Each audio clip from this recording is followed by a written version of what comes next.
sorry, y'all. This is a real intense game of putt. You have to wait for me and Adam to finish. That's we're, okay. we're one hole away. It's okay. How do I watch it? Do I just join? I think I'm in. Bottom left, there's a little rocket ship looking thing. Yeah. Am I? I'm an observer, I think. Oh, I have to authorize it? Yeah, alright, I guess. Wait, who are those idiots that are standing on top of each other? They're just the boys, you know how it is. Pam, you've never gone out mini golfing and had the weird stackable creatures watch you the whole time? No, and if I did, I think I'd go home. Yeah. I found him. Found it? Mm-hmm.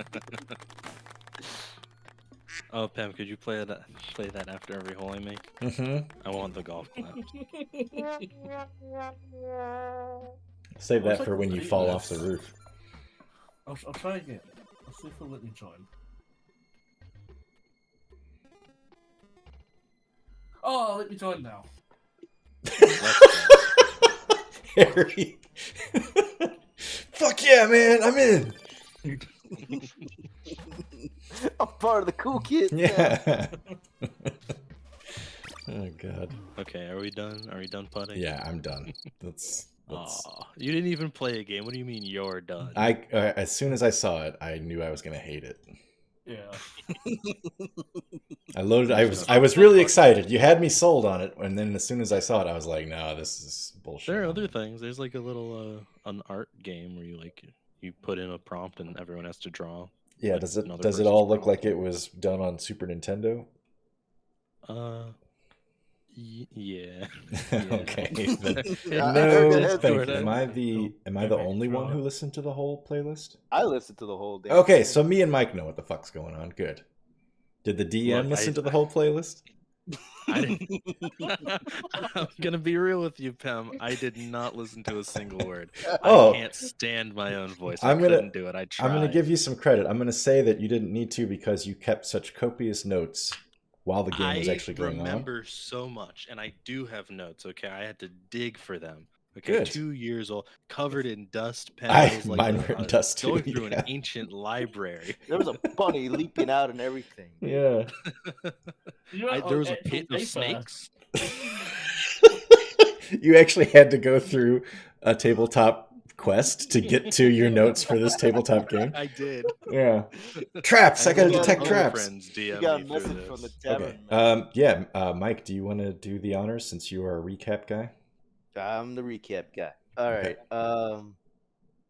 So last time, a very long time ago, Rison, played by our Adam, joins us as an accountant and wakes up in a room separate from the rest of the group.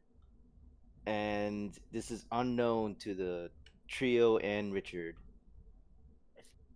And Rice only remembers of his journey in a ship with other travelers and is not knowing of how he got here in the first place. He becomes aware of some noise happening outside and goes out to look at what's going on and sees our little group gathered outside being all wary and stuff because they heard something as well last time. The session before that. Once all five notice each other, they proceed to introduce themselves in a very formal manner of exchanging business cards. Yeah. I remember that. With a very questionable recurrence of Rice's own circumstances of how he got here, the trio readily accepts him into the group, while poor, beaten down Richard gazes about in worry and curiosity as to what his fate is going to be. Yeah. That's funny. So we just accepted this one stranger, no questions asked. Meanwhile, Richard, we shot, broke his arm, beat the shit out of him, have pointed guns at him the entire time. And he's the dude with PTSD, too.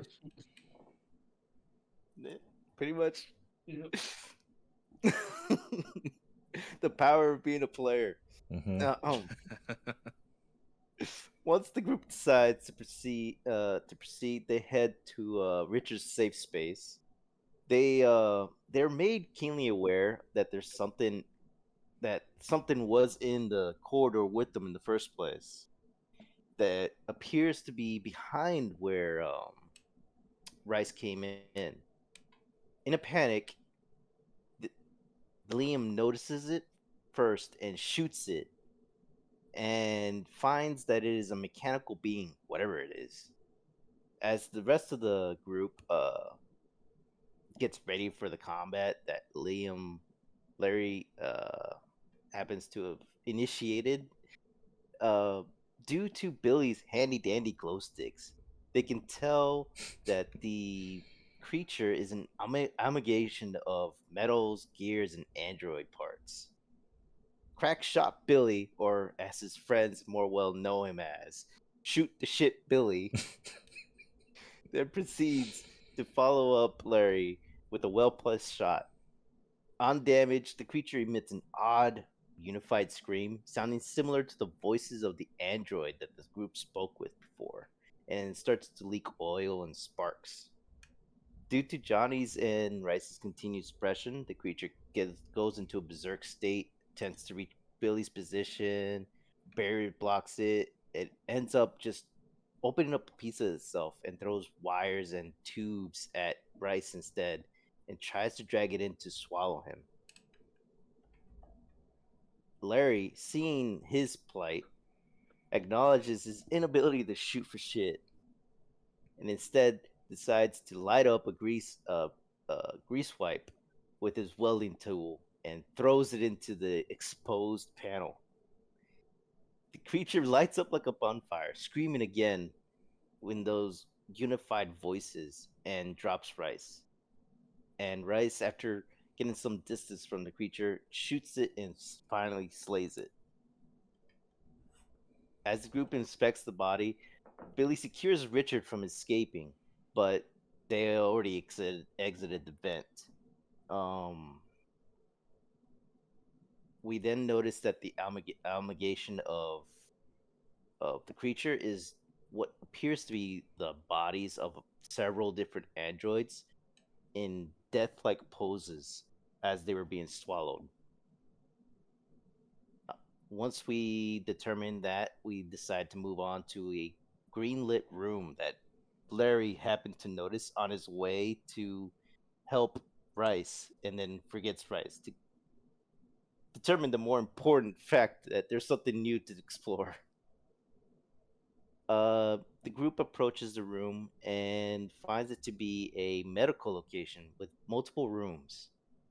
Exploring the left side, Larry finds a bunch of bodies in what appears to be the morgue, while Jonny is going on the right room and sees more people tubes that they witnessed previously.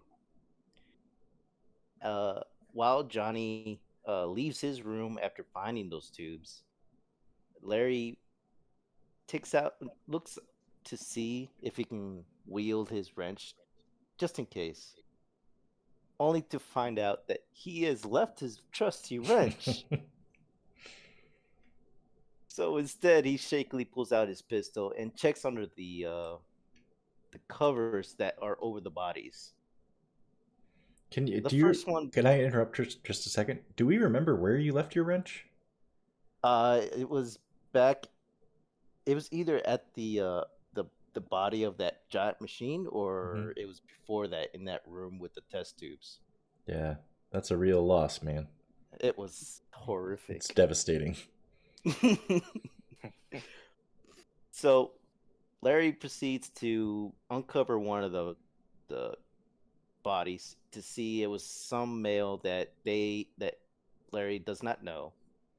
And checking the other one, he finds the dead body of Jonny, which quite promptly freaks him out and causes him to leave the room and Billie and Jonny to go explore.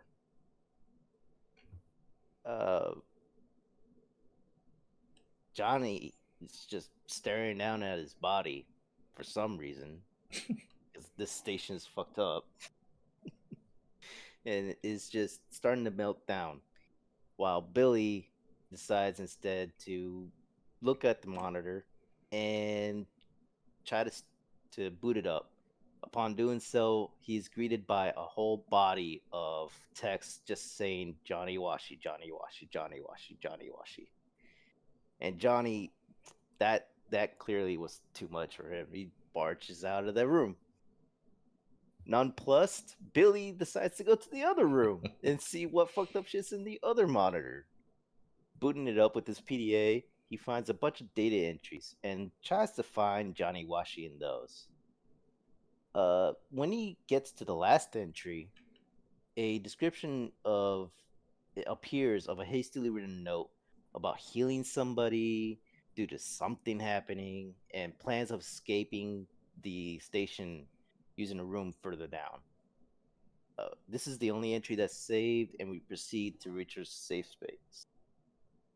While resting up, Billie decides to show his miniature figurines that he collected earlier to Rice, and then he finds that there's a fourth figurine of Rice in the mix. Yeah. This causes Billie to wonder if he's got testicular issues now, since he can't even feel a fourth edition in the nearby pocket. While discussing things, a projector comes out of nowhere and displays a map of the current area, tracing a black line to this current room that appears to be the path the group has been traveling on.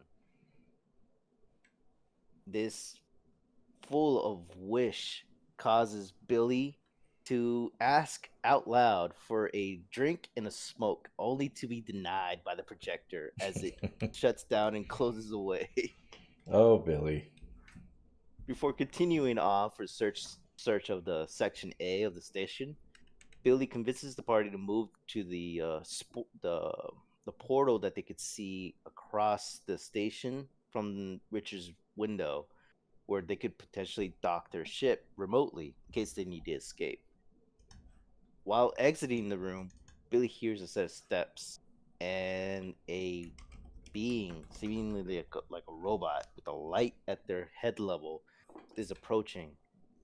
As they prepare for the approach and get ready stealthily, Larry kind of slips and falls down on the table, causing the robot to come in towards the doorway and check out things. But we could see that it can't see anything due to scratches and tears in its face, and the light source being whatever internal processes are at the face.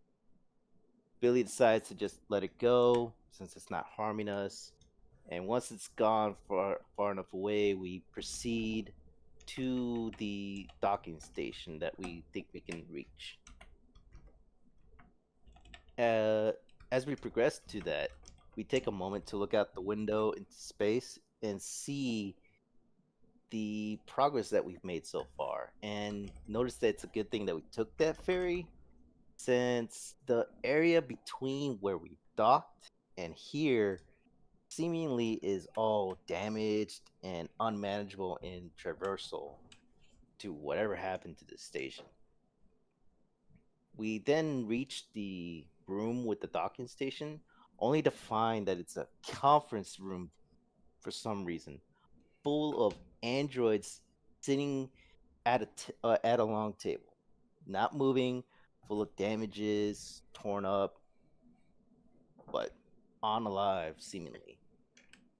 Across from us, at the other side of the room, we could see a wall of just window out into space being split in the middle by the docking station door. We then spend some time trying to figure out what it is we want to do, whether it is to space the androids, whether it's a good idea to summon the ship here or not.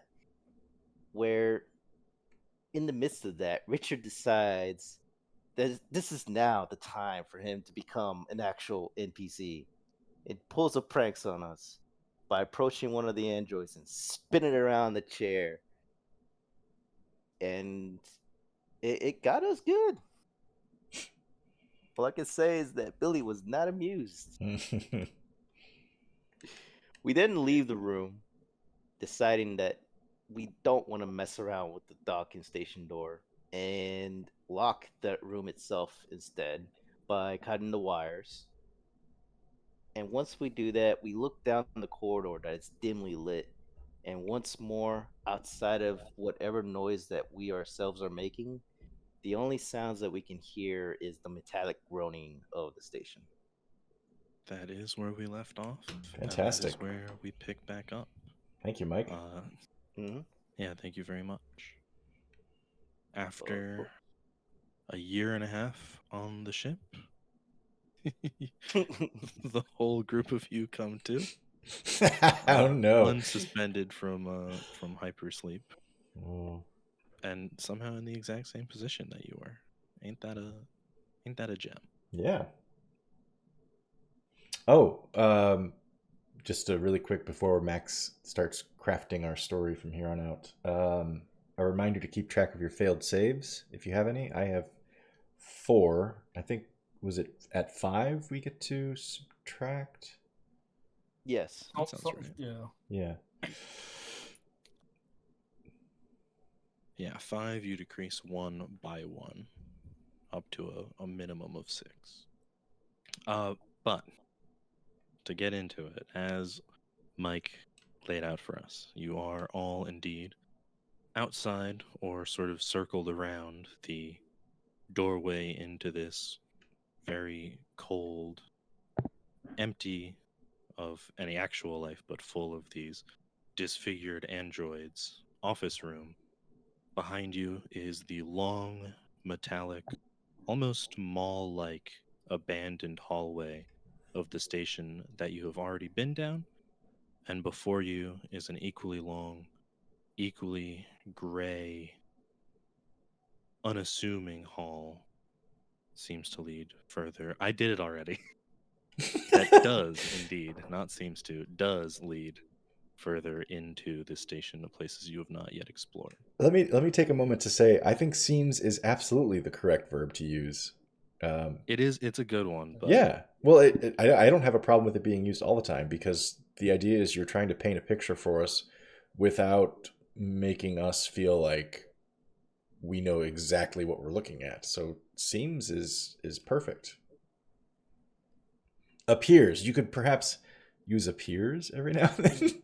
But in addition to all the other resources I have as I GM, I'm going to add seems to thesaurus. Yeah. Yeah, I was about to and say, I'll just cycle through the results. Yeah. Seems, appears, presents itself as. Suggest, assume, imply. There we go.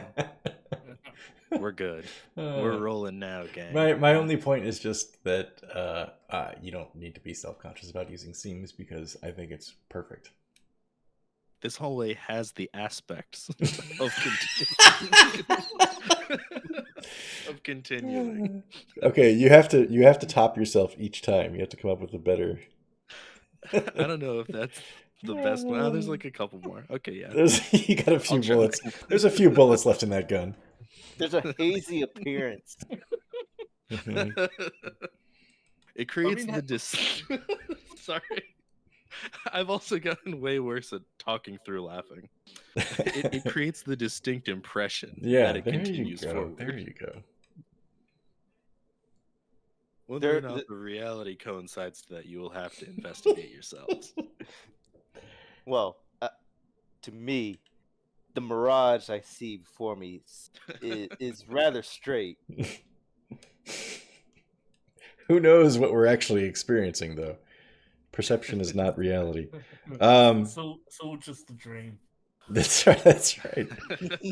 We're all just cryo-sleep. We're all just playthings of these real people who are actually using us in some kind of tabletop game, and we're just their Barbie dolls that they pose and force to walk in different directions. It's TTRPGs all the way down. Yeah. I'm just a character. We're inside of it. We're inside of the game. So if I remember correctly, we were on our way to Richard's hidey hole, right? Yes. No. We left Society Pole to get to this docking station. Oh, Some- we've already been, and we Yeah, rested. now we're going. Well, now the plan now is to continue to search for Section A. Yes, because it was Sector A in ring blank. And we don't know which ring we're in or which ring the Sector A. And that's where the survivors were saying that they were going to rally. That was their rally point, rather? Correct. Okay. All right. Continue painting. Yes, please continue painting. I'd say these happy little trees are about done. There are two ways on this hallway. Both directions have, all the usual doorways that you've passed in getting here. Little closets and dual occupant office spaces for one-on-one conversations, but they don't seem to have anything really going on. Although you are of course free to investigate. Okay. And Uh, just to be clear, yes. Richard does not know which direction Sector A and whatever ring would be, correct? Yeah. If you ask him, he'd give some answer like I think it's over here, but that's not where I worked back when this place was Okay. functional. So uncertain at best. And then also to be clear, the map that I've downloaded on my PDA does not highlight this particular place as like a safety zone in case of an emergency. No. Okay. And then finally, the map that was laser imprinted on Johnny Washy's brain when he rolled a critical trying to memorize a map. He doesn't also have some inkling of which direction this would be, right? No, that map only displayed the sort of hallway and adjacent hallways that you've been down. So you've seen, a couple rooms beyond where you've been so far, but nothing more than that. Okay. And meanwhile, Let's not fugue Johnny out by mapping his entire brain with a map. yeah.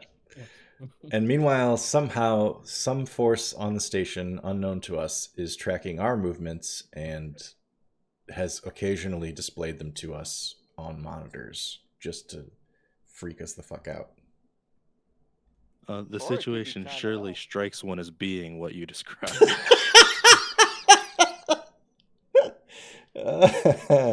Well done. Okay, that's probably as good as it's gonna Thank get. No way you're gonna top that one, he said expectantly. All right, gang. Ideas, direction. Where do we want to go? We're looking for Sector A. We Do can we flip just- a coin. You just want to roam around this ring until we find something that tells us what sector we're in? Got two ways Yeah. there. Okay. All in favor of leftwards? All in favor of rightwards? We'll go right, because All right. the correct way. Right. Let's go right. Right is correct. All right. Just to ask, because we are on a forward-backwards hallway. When you say left and right, are you talking facing out of the room? I was imagining, in, that I or- was still coming out of the room, but yeah. Okay, so Okay. right would be continuing in the direction you're moving, not going back the way you came. I just want to imagine that Billy's been on an 18-month coma, and he wakes up and he's like, "Hey guys, right or left?" And everybody just looks at him like, "What the fuck?" You're a pilot. You're used to fewer than 1 Gs or higher than 5. yeah, so if left it- and right become kind of relative in those situations. Right. And if I don't have the Z-axis as a possible motion path, it just messes me up. exactly. You You've gotta always consider got. all your vectors. Right. You Yeah. can still move in the Z-axis. It's just a bit harder when you're not in a ship. Right. Yeah. Exactly. Yeah, you've got to have some real crazy upper body and core strength for that. But it is possible. So, right meaning forward. Is that Yes. correct? Okay.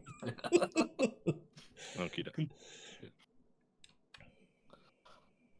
So yeah, you all continue. The hall here is similar to the hall that you've traveled down when you first got here. It's wide. It's sort of got a right and a left lane, so to speak. It's like I described, kind of mall-ish. It's got the occasional columns in the middle and little, now very, very dead plants planted and that sort of thing. So you don't really have to walk in a single file, but if you want to give me your sort of walking path, if like someone is very specifically being behind the guy whose job it is to kill things, state so now or hold your peace.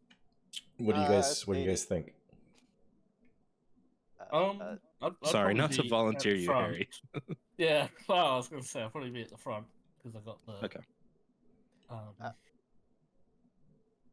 the bit of I'll- combat. Sorry.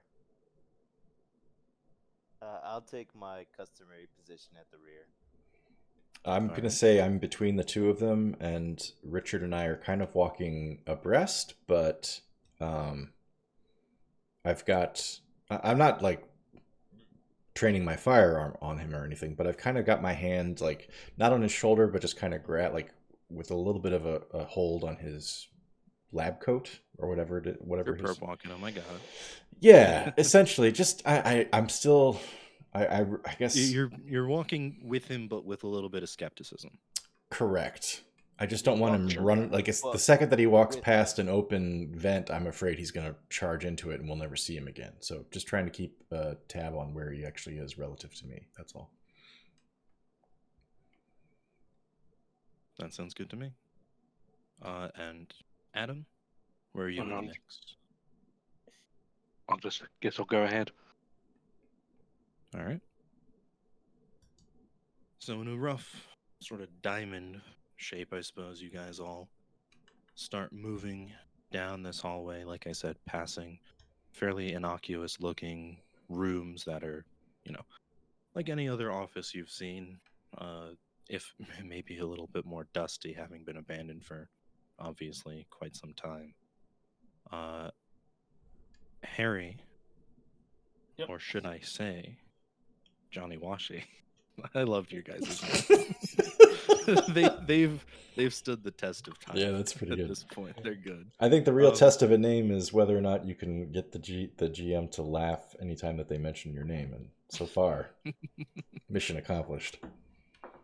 Oh man, there was some serious chuckling last session with Rison.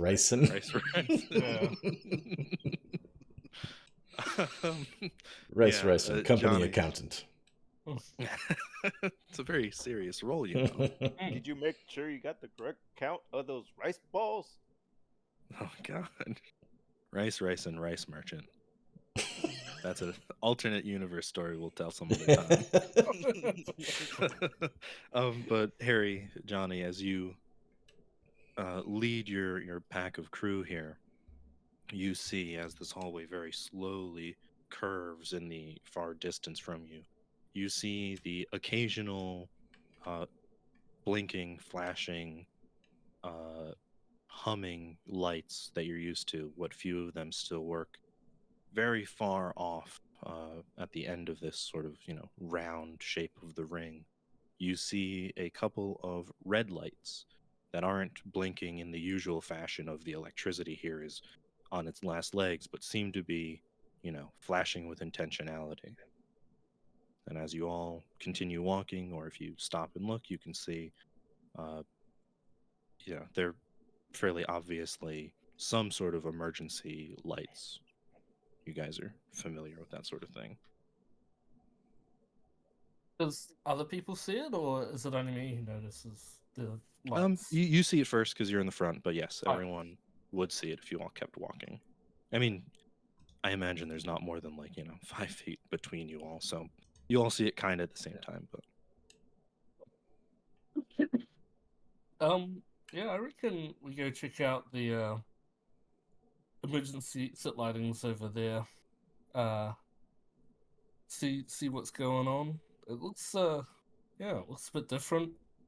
Maybe there's something there.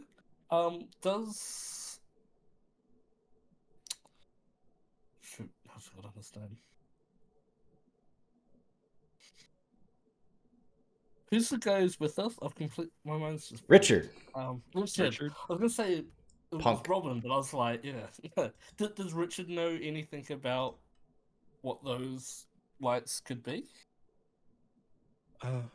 they turn on anytime. Well, not anytime something's happening, but you know what I mean. Anytime something unexpected is happening, if we're going through a patchy field of asteroids, or if the generators are on, they tend to go on for that sort of stuff.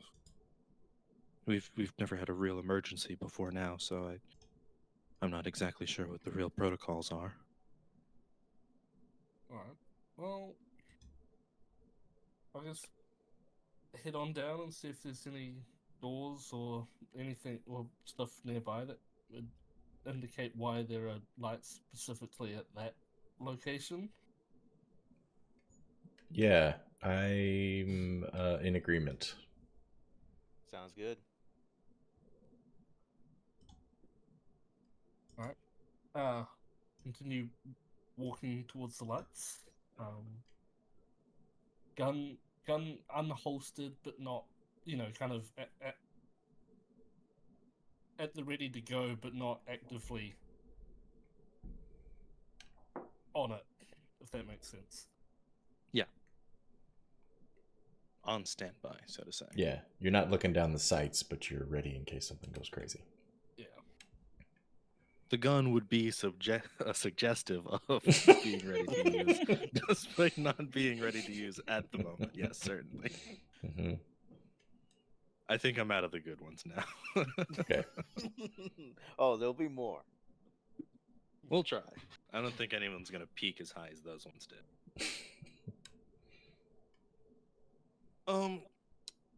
Sorry, stretching. Okay, yeah. Jonny, as you continue to lead your crew now, sort of on caution in case anything pops off that your gun can pop off, you continue around the ring of this hallway, and as you get closer and closer to the lights, you can see you've reached one of the areas where the ring sort of converges into spokes that would let one go from one side to the other without having to go, around the whole thing. I believe you saw something like that previously near the whole cafeteria area with the robot in there and all the rotted food and all that. It was like a cross section. This is much the same. And you can see, probably you could all smell actually first, just this horrible, heavy scent of like rot and iron. And at this point, I'm sure you guys could all figure out what could possibly be giving off that smell, but I will leave it to you all to discover for yourselves. As you get closer, anyone who's sort of looking around at the floor and at the walls here, you can see occasional and then growing in frequency these very shallow scratch marks into even the metal parts of this hall. And they grow and grow and grow until you reach basically the center point of this intersection, where there are, incredibly deep scratches for what looks like, not very complicated, sophisticated tools, and what could only be described as a crowd of blood. But there are only a few bodies here, and of the ones that are easily identifiable, they are not human. They are also the same sort of android you've met before so far, with this rubbery bluish skin and minimal features. Are we thinking there's sorry, go ahead. The light tier, I was just trying to give some more final details so you guys get to get started talking to yourselves. The red lights at this point are the really only light source here. The usual,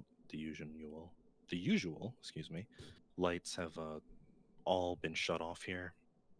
So you can only really tell that there's blood through like the smell and the sort of tackiness on your boot. Otherwise it looks like just sort of indistinguishable black stains against the dark red light of the floor and everything. Okay.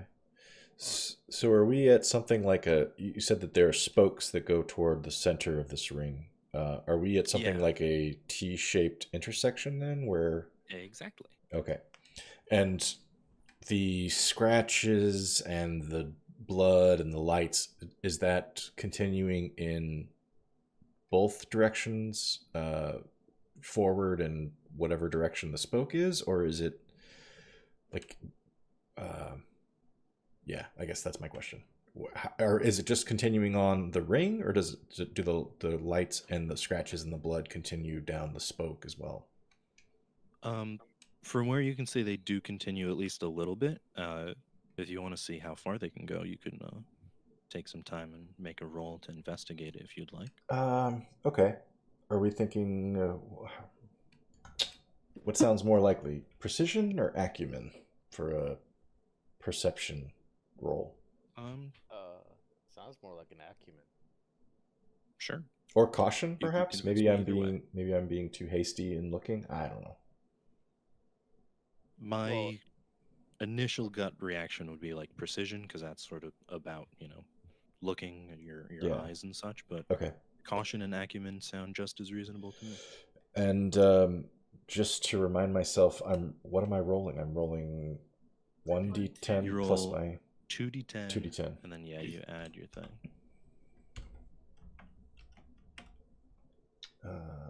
Precision 1.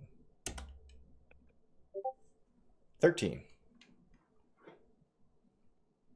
Okay, dokes. You I assume, did you use caution or? I used precision. Okay. Then just sort of taking a very short walk to the sort of end of the intersection, if that makes sense. Like where all of these halls connect, staying within the sort of box that it makes, but walking from each end of the box and just peering down the hall using your immense precision. It looks like the origin of this scratch would be right where this spoke meets into the ring, and it becomes less and less as it spreads from there. I would say probably like at your feet, right where these three halls connect. There's so much scratching and dents and damage that you could almost see through the flooring into like the sort of support area underneath the vents and the wiring. Yeah, and the guts. crawl spaces for maintenance to get into. Yeah, exactly. Guts. Thank you. Crap. You guys, I think we're. Oh, sorry. Go ahead. My bad. I keep interrupting you. Just to add, with 13, I'd say as a pilot, you're used to sort of examining things. You've got a decent precision. You could probably tell that these are not like. Not only are they not like tools meant for carving metal, like they're not chisels, they're not even the claw of a hammer or knives. It looks like the scratching here was done with human nails. Like they're very shallow, they're jagged, there's blood pooled into the channels that they make.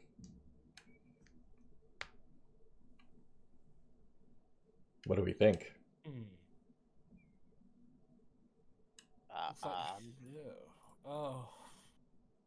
I'm thinking that whatever happened to these people, they did it themselves somehow.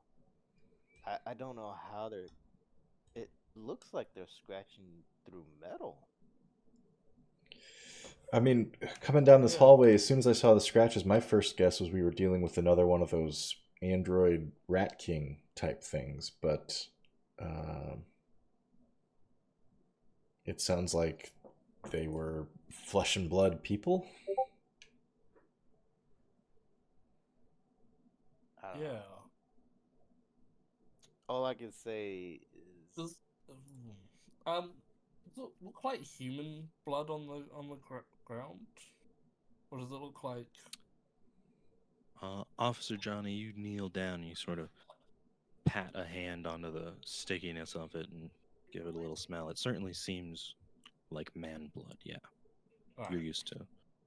You know what that seems like as a soldier.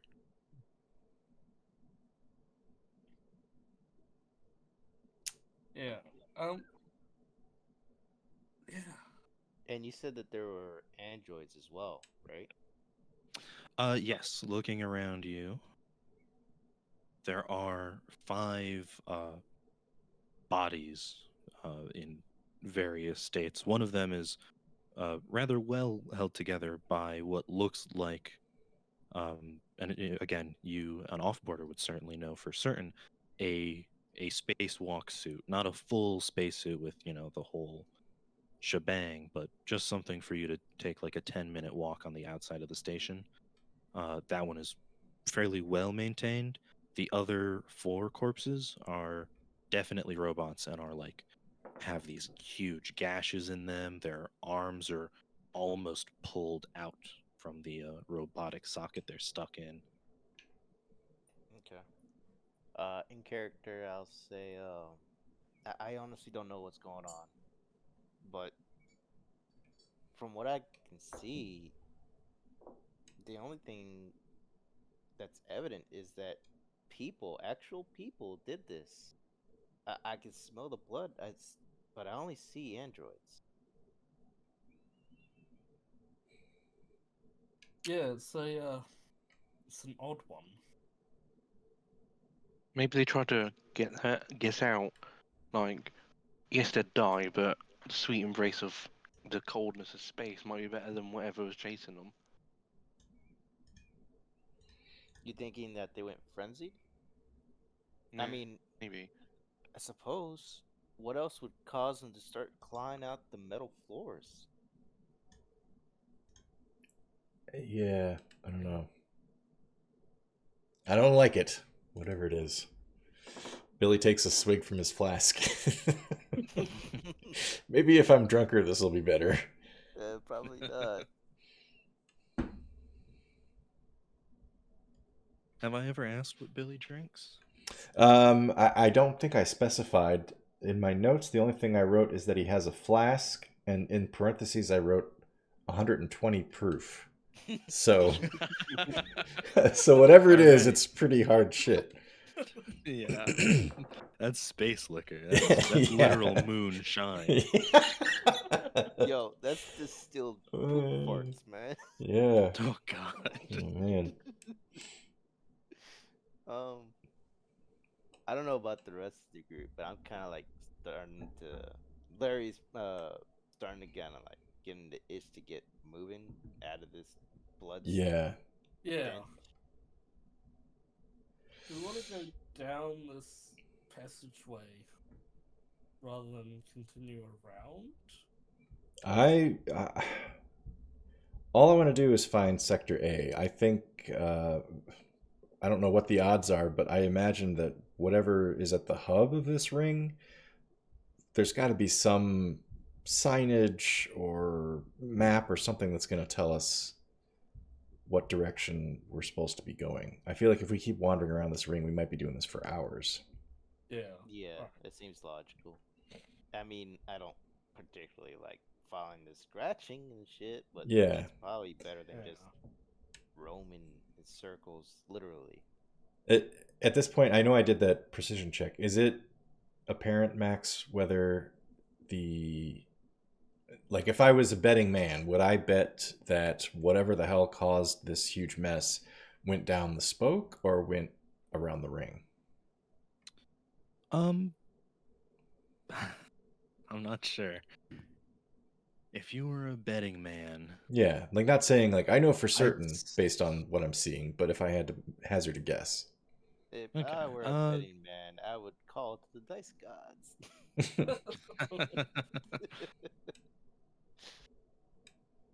I'm sorry, this is only like a roundabout way of answering your Mhm. question, but I would say if you were a betting man, it looks like the scratching was trying to get into the spoke. So whatever caused this was probably not down that direction. I'm assuming these people were sound of mind and not like Okay. jumping into a wood chipper. Okay. And just to be clear, the spoke is just another hallway, right? There's not like an airlock. It's not exposed to vacuum or something. No. Yeah, Okay. it's all connected and it's all sealed Okay. enough that if there was a leak there would be a leak where you are as Right. well. Okay. Yeah. Yep, my vote is spoke. I'm voting spoke. Yep. I don't like it, but I'm fine with going down the spoke. Okay. All right. If we all die, let's all remember that Larry was correct. He can tell us. If I He go can tell down, us. I told I you will. so. Yeah. I will lament upon you that I warned you. All right. What the hell? You only live once. All right. As you all turn to start walking down the spoke, Billy, I'm gonna pick you for this next round of torment. No, that's not true. I assume you're closest since you went around to, examine which Take a look. direction the Yeah. scratches seem to be. So I'd say you're closest to the spoke. You sort of lead the walk in that direction. As you get close to it, I'd say like almost just a step before you cross over from this ring to where this hall like plugs into the ring, Mhm. there is the electric hum of things powering down and this brief lapse of lighting as the usual lights on either side of where you are from the ring and the blinking red lights where you actually are dim and die for like 1 second before you hear again and the red lights come back on and they seem to go further out from where you are than they did when you first got here, and you hear, and I would say even feel, all of you, this shaking coming from the spoke. And Billy, since you're right there, you see it best. There are these two thick metal plate looking things that begin to very slowly creep in as though to meet at the middle and seal the hallway off from the rest of the ring. Oh God. What do you all do? Spoke was a bad idea. I'm having fourth sight, man. Okay, so it seems to me we have two options. I don't think Billy's saying this. Maybe how fast are these hatches closing that are going to seal off the spoke? Do we have time to have a conversation, or do we just have to react? Yeah, I was gonna say fast enough that you're not like at risk of being squished, or excuse me, slow enough that you're not at risk of being squished, but fast enough you got to make a decision. Okay. I'd say you've got like 45 seconds. Okay.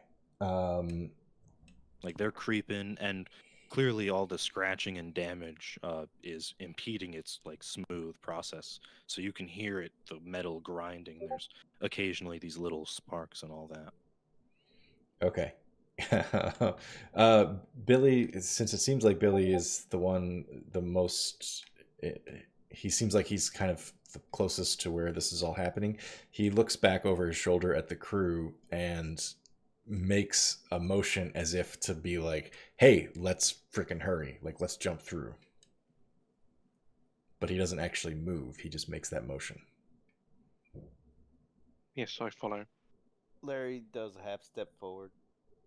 Yeah, I'll move towards where Billy's. Okay, so All right. since Billy's party seems to encourage his suicidal tendency to run forward, he's like, fuck it. And he takes off full speed, trying to get through the hall, the spoke before these walls in front of him close up. Larry, seeing that Billy does indeed move forward as he thought he was beckoning, starts to sprint after. All right. Sort of one at a time, Billy first, then the rest of you. You pass through these slowly closing doors, and as whoever's last runs through these closing metal sheets, you could feel like whatever flowy parts your clothes might have, or whatever pack you carry with you, just barely catches on the door, and it fully seals shut as you just barely pass through. You are left in darkness for one more moment, and then again, these soft, mostly white, but like a touch of green lights come on, leading all the way down the hall that you're in now, illuminating just enough for you to see there is, again, huge damage on the door. Like it is clearly the priority of whatever these people were scratching for. And they, despite it being, I'd say, like 2 or 3 inches of metal, they've almost gotten through. You can see this like one single gleam of red peeking through from the other side, as well as painted on the, or I guess printed because we're in the future. We don't need paint. We've got like fucking tech magic. Mm-hmm. Text on the door that says, "Emergency declared. Section A blocked off from rest of station for your safety. Comma, please remain here. You are our top priority." Did we just make it into Sector A? Is that where we are? Did we just leave? I thought it was just leave. You're the guy who has a beautiful mind painting of this map in your head. Why don't you tell us? The question is this a good or bad thing? Yeah. I have a map on my PDA. Can I tell from looking at the map whether... So the signage said that Sector A was closed off. Is that right? Yes. Can I tell looking at the map which is more likely, that we've just entered Sector A or that we've moved further away from it? You pull up your low fidelity, grainy, green lined map, and using your gut, it seems like you have just entered Sector A. Oh, all right. I'm going to communicate to the group. Hey, I think this is Sector A.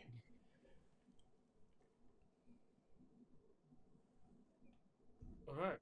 Well, that's good then. I don't know if I feel relieved or not. That's great. That's great. Did Richard make it through with us? Did he come charging through? Did you want him to? I would prefer that. Stayed behind. I think Yes, so. Yeah. and he did. Okay. I'd say he's still under your guys' supervision, so if Okay. you want him to go somewhere, he'll go. Otherwise, let me know when You I will probably decide. frog hopped him in there, man. Yeah. All right. I'm in favor of exploring, keep continuing down this spoke until we find out why Sector A was a destination and also why it's been closed off. Let's go. Yeah, sounds good to me. All right. As you all start making your way down this hall, it is clearly the cleanest place in this entire facility that you've been. It's still pretty dusty, but it's not rusty or bloody or really damaged, at least in any way that you guys can see visually on the walls and floor and ceiling of the hall. It's a little smaller, again, than the previous hallway. I'd say the 4 or 5 of you could stand like shoulder to shoulder and reach either side of the hall, which has definitely not been true up until now. And you can also see what looks like the end of the hall from where you are. It's a ways off, but you can see with the aid of these little green lights that lead your path what looks like, a gray sleet of wall at the end of it. And there's no, unlike in the ring portion, there's no doorways on either side. We're just in a straight corridor, correct? There are still the usual small, like, janitorial closets, but no rooms. Got it. Okay. And when I say janitorial closets, even that's a little cheeky, because, they're not just, like, cleaning supplies. It does seem like if you were a trained professional cleaning agent, you could get into, like, the guts, the underworks for this particular hall in like the master janitor closet, if you'd like to call it that. Okay. It's like a service room rather than like a... Yeah, that's that's much supply room. better. Yeah. Okay. Billy looks at Johnny, since Johnny was the one taking the lead previously, and just kind of nods at his direction.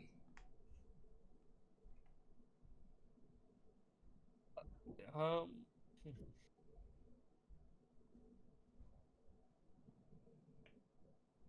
Now, are we next to one of these service rooms? You could be next to one with a couple steps if you would like to. Yeah. Can I see what's inside as far as like tools and stuff? Yeah, sure. If you try and open the door, it seems locked or blocked, or in some way barred from opening. But it's got the classic big glass pane that all the real janitor closets have, and you could see it does certainly have the usual cleaning supplies. Like there's a mop and broom and bleach and so on and so forth. But there's also space age cleaning supplies like a electrical blowtorch and all the things that you would be used to working with, Larry, for your offboarding duties. Is there a wrench in there? Is there a wrench? Not You'll one get the- as impressive as your own. It is a much more functional, smaller wrench, but there is a wrench. Oh, okay. You gotta use the Um, wrench to break the glass so you can get the wrench. I take the butt of my handgun and open up the door by breaking through the glass pane, Sure. and unabashedly I go for the wrench first. And yeah, I'll think I'll take that electrical blowtorch. All right. You lean in. There's also like a janitor's apron or overall rather, and like a coat in there. So you sort of push those aside, pull up this very shiny, new-looking wrench made of a sleek steel alloy, and this handheld electrical torch with a single battery slotted into it. Okay. I'm all set, guys. All right. Right. Well, I vote we continue down the hallway toward what looks Yeah. like the end of the hallway. Yeah. Are the other is go this the next room down? Is it a similar room? Like with the Yeah. glass window and there's the same some Oh similar yeah, stuff in definitely. it? Yeah. All right. Yep. Yeah. We'll just keep going to the end of the hallway, I guess. All right. As you all continue down, you see a couple more of these janitor closets with various configurations of cleaning and maintenance gear until you do finally reach the end of this hall, which is blocked by yet another large vault-like door, which reads on it, Section A Interior, closed for your safety. All those in Section A hallway, parentheses you, will be retrieved after Section A Interior has been retrieved. Please remain calm. Being retrieved, like a jettison a section. Or like somebody's going to come pick them up. Yeah. Does Richard? Richard, do you know? So I want to say that we've already in a previous session we asked Richard about Sector A and he seemed unfamiliar. Correct? Yes. Okay. Billy asks Richard, "Do you know what retrieval means?" Could someone make some kind of roll for that? Because he does seem a bit. I guess out I'm the of one it. that asked. He so sort let of me, goes in and out. Yeah. Sure. This will be a communication. So let's say 2D. Damn, Mike jumped to it though. Oh, well, there you go. Let's use Mike's roll. All right. Mike, what skill you using? What score you using? Let's go with communication. So 12. Okay. So you all sort of, or whoever asked the question, and Larry Fliamson, convene with brain fog. Richard? Richard. with Richard. Thank you. Yeah, with Richard and sort of Richie Reach. coax him back to the world and ask him your question. He says, retrieval? I mean, I'd assume it means the station police would come and get you, or maybe the authorities on the ship. I'm not really too sure. Like I said, I didn't work here. I was just in charge of making sure that the computer bought and sold all the food and asteroid mining that we needed to keep the station running. Oh.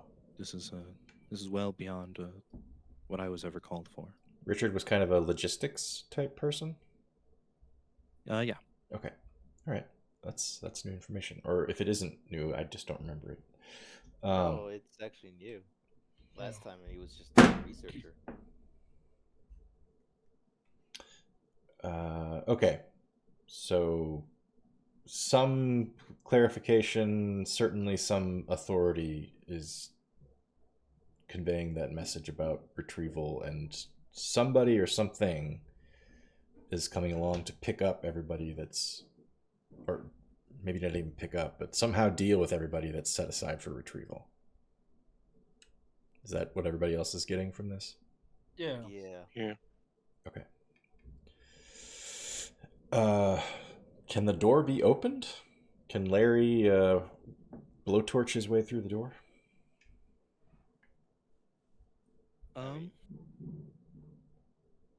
If it's as thick as the last door, it would take more than the one battery you have. Is there like any like control panel for the door? Give me some kind of roll for that, please. There's not an obvious one. Alright. What would it be? Probably precision if I had to guess. Sure. Not very good at. Oh no, that's right. It's just 2d10 minus. Is that it? Yeah, there we go. 5. Nice. You look around. There are some parts of the hallway that the like wall of the hallway that look like they might be panels. So you go around just pressing on wall, expecting some kind of control panel to pop out, but none does. Larry looks around up and down the tunnel that we came down, the spoke, and then I say aloud, "Well, what about going behind the walls?" Like through the like the guts? Yeah. Larry, do you think you would be able to identify a hatch that would get us into it? Well, these little service rooms should at least have some kind of access, I would imagine.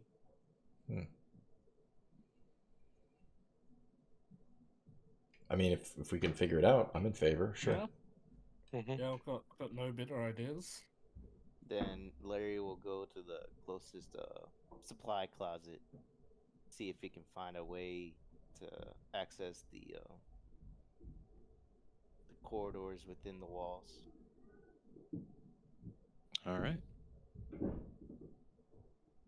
Using a little bit of your knowledge of previous stations and ships that you've worked to repair for, and just sort of peeking back into the one you broke through to see if it had a opening itself, you find a couple doors that you think could be the one that give you like full underfloor access. They are all of the janitor closets are locked. They look to be like emergency locked in the same fashion as the door that closed when you started entering the hall, and the one that blocked you from getting further in. And how secure does it look for this particular door? Like, would it be an issue with using the blowtorch? Oh, not at all. Okay. I let the group know that I did find a potential access, and could get it open with the blowtorch. Okay. I vote So, we give it a try. yeah, Presuming that right. that'll take a little while, Billy Billy is going to back up down the hallway just a couple of feet, maybe 10 feet or so, and get a running start at the main door and just throw his shoulder in it and see what happens. The main door, you mean like the big The vault big, one at the yeah, end the of the big hall? one. Yep. Yeah, Just for sure. ignoring his actions, I'm just gonna continue with the work. Go and give me a roll, Pem. Okay. Caution, grit seems likely, but I'm gonna roll for as grit. always, I'm amenable to other ones. Yeah, Okay. no, I think grit is correct, which is my modifier is 0, so it's just 2d10. Oh I God! watched with bated breath. Ouch. I think I broke my collarbone. Yeah. Could you make me an impact and force save, Oh please? God! Okay. So again, that's just 2d10, and I have to beat my score, right? Yes. Okay. Impact 11. Oh God, that actually is my save is 11. So that's Let's see. Is that a win when you tie it? I'm Yeah, reading to I see if think I it wrote that was. in. That's how it works in other games. It's I know really Baldur's not- Gate 3 counts ties. The Yeah. ties or wins. Yeah, My gut is that if it doesn't say in the text that I wrote, then yes, ties would win. Let's see. Phew. Let's just say that he just got a fracture on his collarbone. Yeah, I'll call that an okay. You get a pretty good running start. Something about the grip of your shoes and the sleek, clean metal floor of this hall just really gives you good traction, and you slam yourself into this door with a resounding from the panel of metal that you bang into. And your arm goes dead numb like instantly, but you can still move it, so it's at least not broken. Okay, good.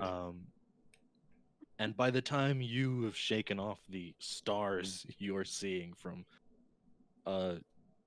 checking a space station, you notice that there is a panel of metal that is sort of spinning in place as you knocked it loose until it eventually runs out of momentum and then lands on the floor, giving you a very little view of pipes and the usual things one would expect underneath a metal panel on a spaceship. Okay, and presumably all this time Larry is still blowtorching the utility closet hatch. Oh yeah, Unless you wanted to watch the show, yes. Okay. I've seen plenty of shows. I mean, this is a simple task. I'd say you got a full view of it while you were working if you wanted to, Mike. I mean, honestly, Larry and Billy have been working together for so long that Larry's probably just like, oh fuck, what is? I don't even need to look over my shoulder to see whatever he's doing. Okay. So so Billy kind of shakes it off. He walks it off for a minute, and then he gives Jonny a very serious look, and he backs down the hallway as if he's going to charge the door again. But I'm assuming it's one of Jonny or Rice or Richard. Give him enough of a "Are you fucking nuts?" look that he decides like, okay, yeah, maybe I got lucky and should stop while I'm ahead. Nah, bro, it's coming from Richard. That's how you know you. Everybody else just wants to see what Even I actually. Richard is giving you a look like, If you try out the other shoulder, you might have more success. Well, I'm just thinking I knocked off that little disc. I feel like if we did it enough times, we might get through it. What disc are you talking about? There's It's Larry as he gets up from his task. I slammed into the door and this little piece fell off, and you can kind of see inside the door. Do you want to come take a look, Larry, and tell me if this makes it easier to get through this door than what you're doing, or? Well, I think Larry already completed going through the lock. But yeah, that as sounds he right. approaches it, he would recognize that this is actually the panel to open this door too, right? It would be another option. It isn't like a control panel to unlock it, but it gives you access to the interior. The interior okay. of the door. All right. Yeah, Larry, excuse me. Sorry. Larry looks at the little mini panel and he sees the potential of being able to open the door, and he says, "Well, we have two options. We either go through the walls, or we can sit here and try to open it through this little thing. It might be able to open the door." Yeah, if you've got the utility hatch open, I vote we just do that. Yeah. All right, that's fine with me. Then I guess we go in through the utility hatch. Also, if my arm is fucked up in a couple days because I really damaged it, I'm gonna need your guys' help filing a workman's comp claim with the company. So, Billy looks at Rice. He's like, "Hey, how much would workman's comp pay out if I really screwed up my arm?" Don't they do investigations, man? Yeah, there's probably some kind of investigation that has to be done. You really want them to investigate our ship? I mean, as long as with the poop trails and hey, constant ink leakage. look, every annual evaluation I've had with the company, every year they say the same thing. They say you smell like shit, your ship looks like shit, but god damn it, you're a good pilot. Billy, he's a drunk and he's crass, but he's the best worker we've ever seen. He's literally one of the least qualified people to be piloting a starship. But we can't afford to lose him. No other. If he was a driver, he'd be fired, but luckily in space, things are far enough apart they're hard to hit. It's really... Our collision He can premiums are very always low. swim safety, so he moves fast. Yep. Oh, I like that. I like that idea for this character, that he's actually probably pretty bad at his job, but space has such huge margin for error that he gets away with it. That's funny. All right. Well, since we're just done discussing whether or not he can actually get the claim through, we'll go down the hatch. All right. Larry, as you hear this whoosh, whoosh, whoosh, whoosh, of the panel drop and you finish cutting through the electrical lock on this door, you hear this final as it releases and the door in front of you very swiftly slots into the wall, opening the whole closet to you. You go and have this conversation you've just had, and now it sounds like you're leading your people back to the closet, yeah? Yeah. Is it it's probably something we'd have to go through single file, is that accurate? Yeah. Larry, I assume, goes in without like a second thought because this is his job. He gets on his hands and knees and opens up this hatch that is like 8 inches by 8 inches. It is a tiny little porthole that he is able to somehow stuff himself through because, it's part of his job and he's been doing it for a long time. Maybe 8 inches is an exaggeration. I'm very bad at measuring things. But, like big enough for his head and shoulders. Barely. He squeezes himself in and disappears into this little ratway. The rest of you are left looking at this space, probably not very sure how even he fit, much less how you are going to fit. Larry Fliamson, the human slinky. Yeah. Yeah. I think we're 8 inches into centimeters because I don't know what it is. It's 20 centimeters. I'm like, it's pretty. How does anyone fit through there? I can tell you that my head would not fit through that. I can guarantee it. I've always been told I'm rather flexible. Yeah. Well, while they're figuring that out, I'll proceed forward with my lantern ahead of me. Okay. All right. I just want to note that Billy is looking at Richard, Rice, and Jonny like, how the fuck did he just fit through that? Like we just witnessed a human become a liquid and pour himself through a hatch. You can all see that once you're through the port, it opens up a little bit to be a crawlable space. But the door on it, is very, very tight. Fit. And certainly the space he's in now doesn't look much more comfortable, but like survivable if you were shoved into it. I think Billy at this point is probably not inclined to get in there until we hear like a call from Larry on the other side being like, "Hey, I'm through. You can come on in." Yeah, or he maybe Or maybe he opens the big door for us. I don't want to squeeze through that thing. I might have to get naked to fit through there. Someone we get got the some- oil. avoid that. Yeah.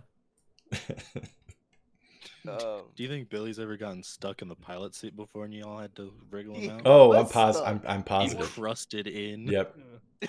positive that that's happened. There was a certain episode one day. There was a lot of prying. Mm-hmm. Oh, God. A lot of prying, a lot of cussing, and a lot of laughs. We had a lot of laughs. Dude, that was bated breath. I remember specifically while you guys were cussing me out for getting stuck in my own chair that I sat there in the chair and I was like, someday we're gonna look back on this and laugh, and you guys gave me a real dirty look.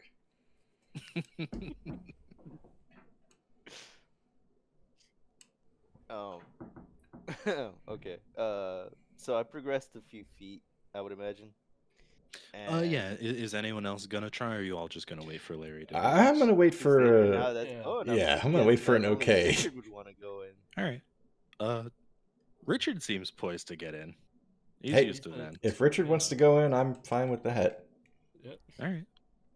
Yeah, he does the same little magic contortion ritual that Larry did, and he slides himself through this tiny little door and into the like cage of wires and pipes beyond it. And he catches up to you, Larry. Larry, for you, no checks, no nothing. You're able to navigate this space pretty well. So you Damn. slink down this hall. It's to the other members of your crew probably maze-like, but you know which route takes you to which sort of thing. You don't need water power. You don't need this or that. You need door access, and so you follow it, going sort of in and then straight and then down a little bit and straight again until you reach a similar-sized panel that also seems tied into the whole security system that has locked down this area.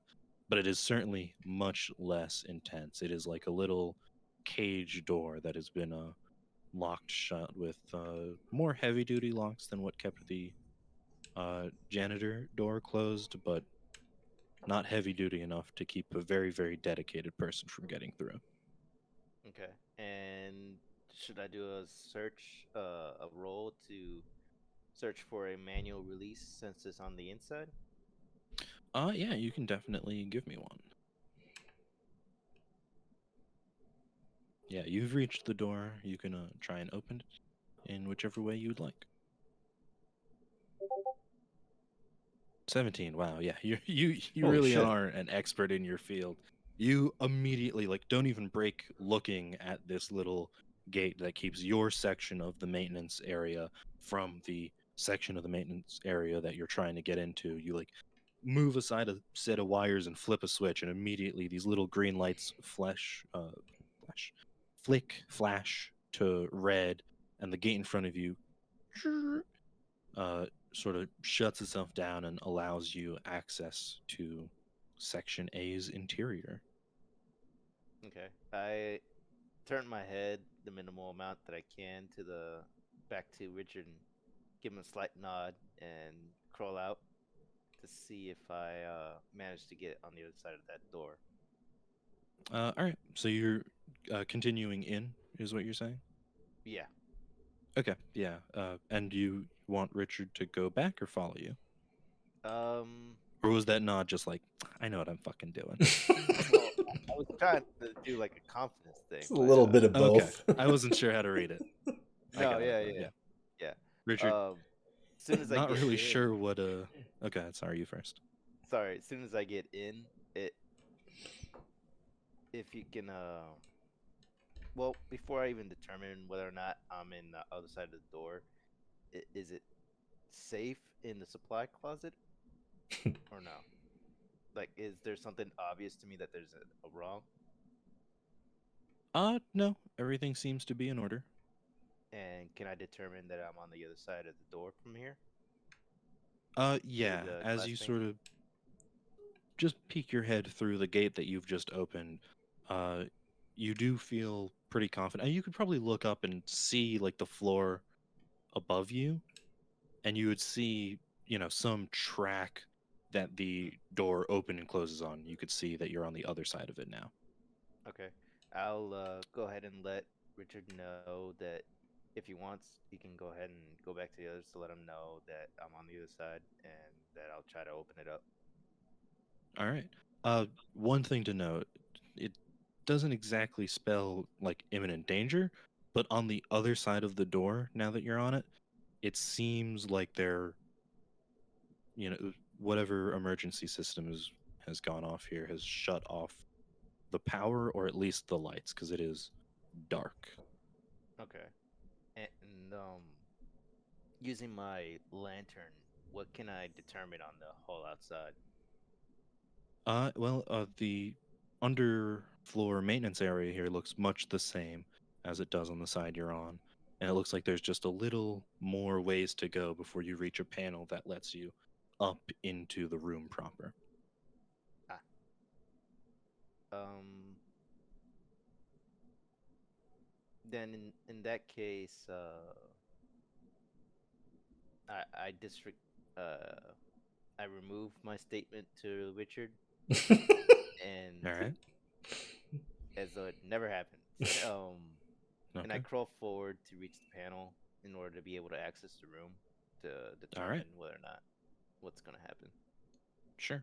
You crawl forward, informing Richard not to actually turn around, and he, like some sort of half cat, half man, is just spinning in circles, deciding whether to go back or forward with you. It is. You're used to being in this tight space. It seems like he was born in it. Uh, but you make the short distance forward and sort of up this little ladder until you reach the panel that you're able to push open gently and peek into the room, or are you fully dumping yourself out? Yeah, let's take a peek first. Okay. You open it up and immediately I would like we'll call it an asphyxiation and poison save, please. Oh, Larry's in trouble. And that's just a straight up roll. Yeah, 2d10 above your number for that particular save. Asphyxiation 12. Yeah, I pass. Okay.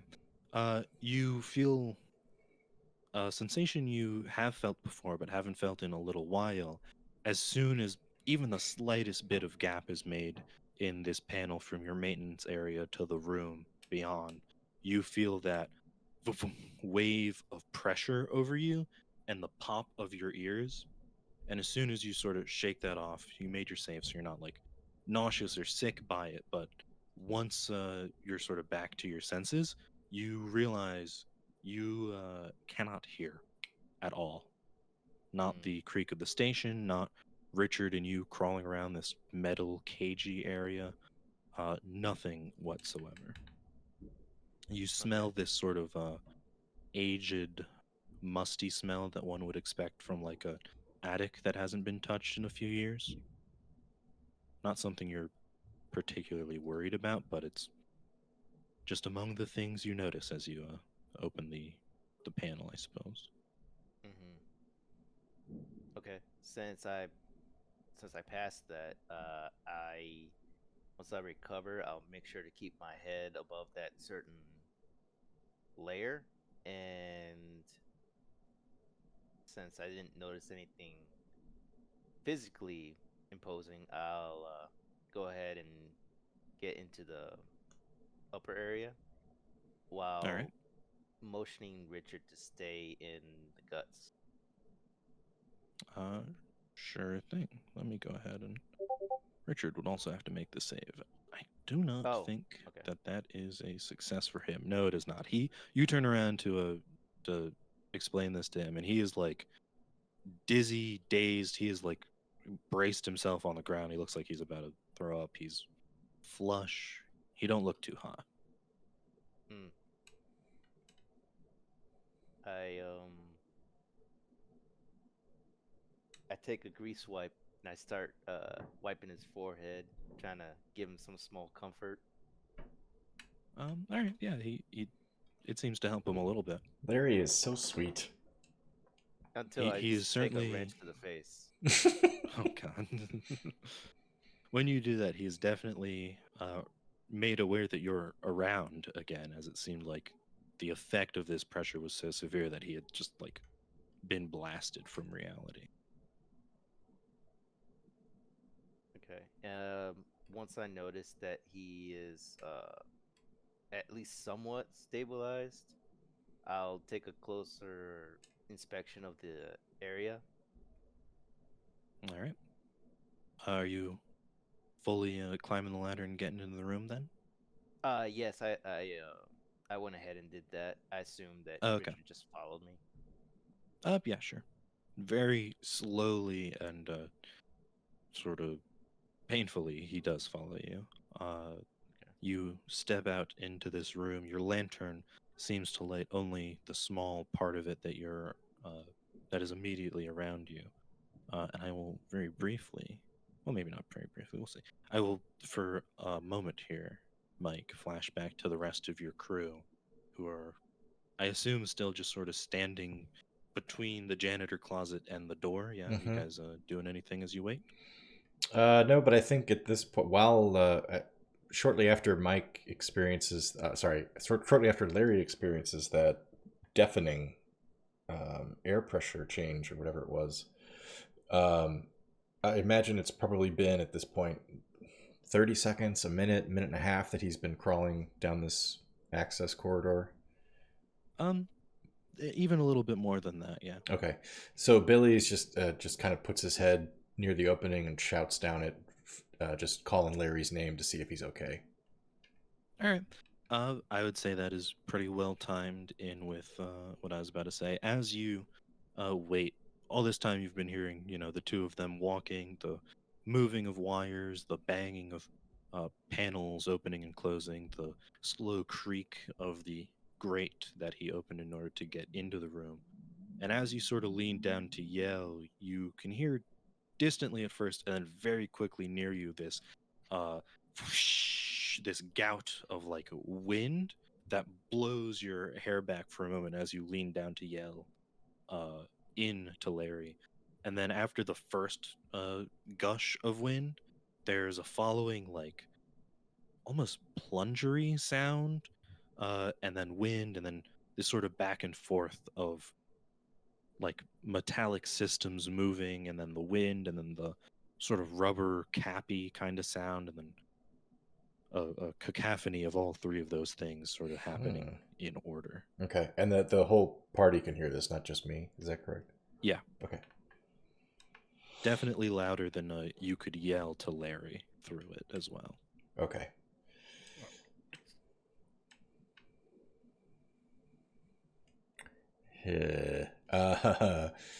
Well, I'm turning to Rice and Jonny and I'm saying, I don't think that Larry can hear us. I don't think we can hear Larry if he's calling back to us.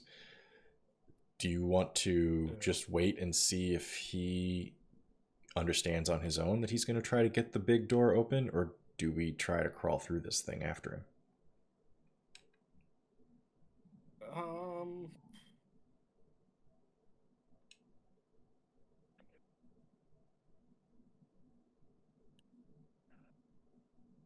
Yeah, I don't know.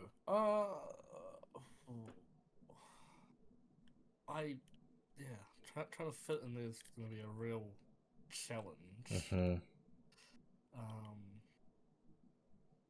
Oil me up and let her go.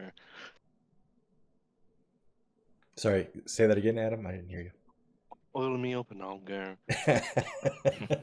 Yeah, but unfortunately, all of our oils with our offboarder. He's the guy carrying the oil.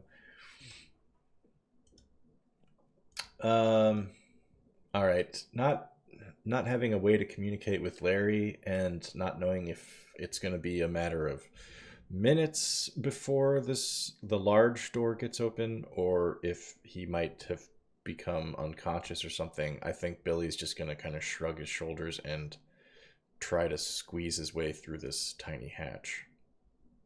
All right.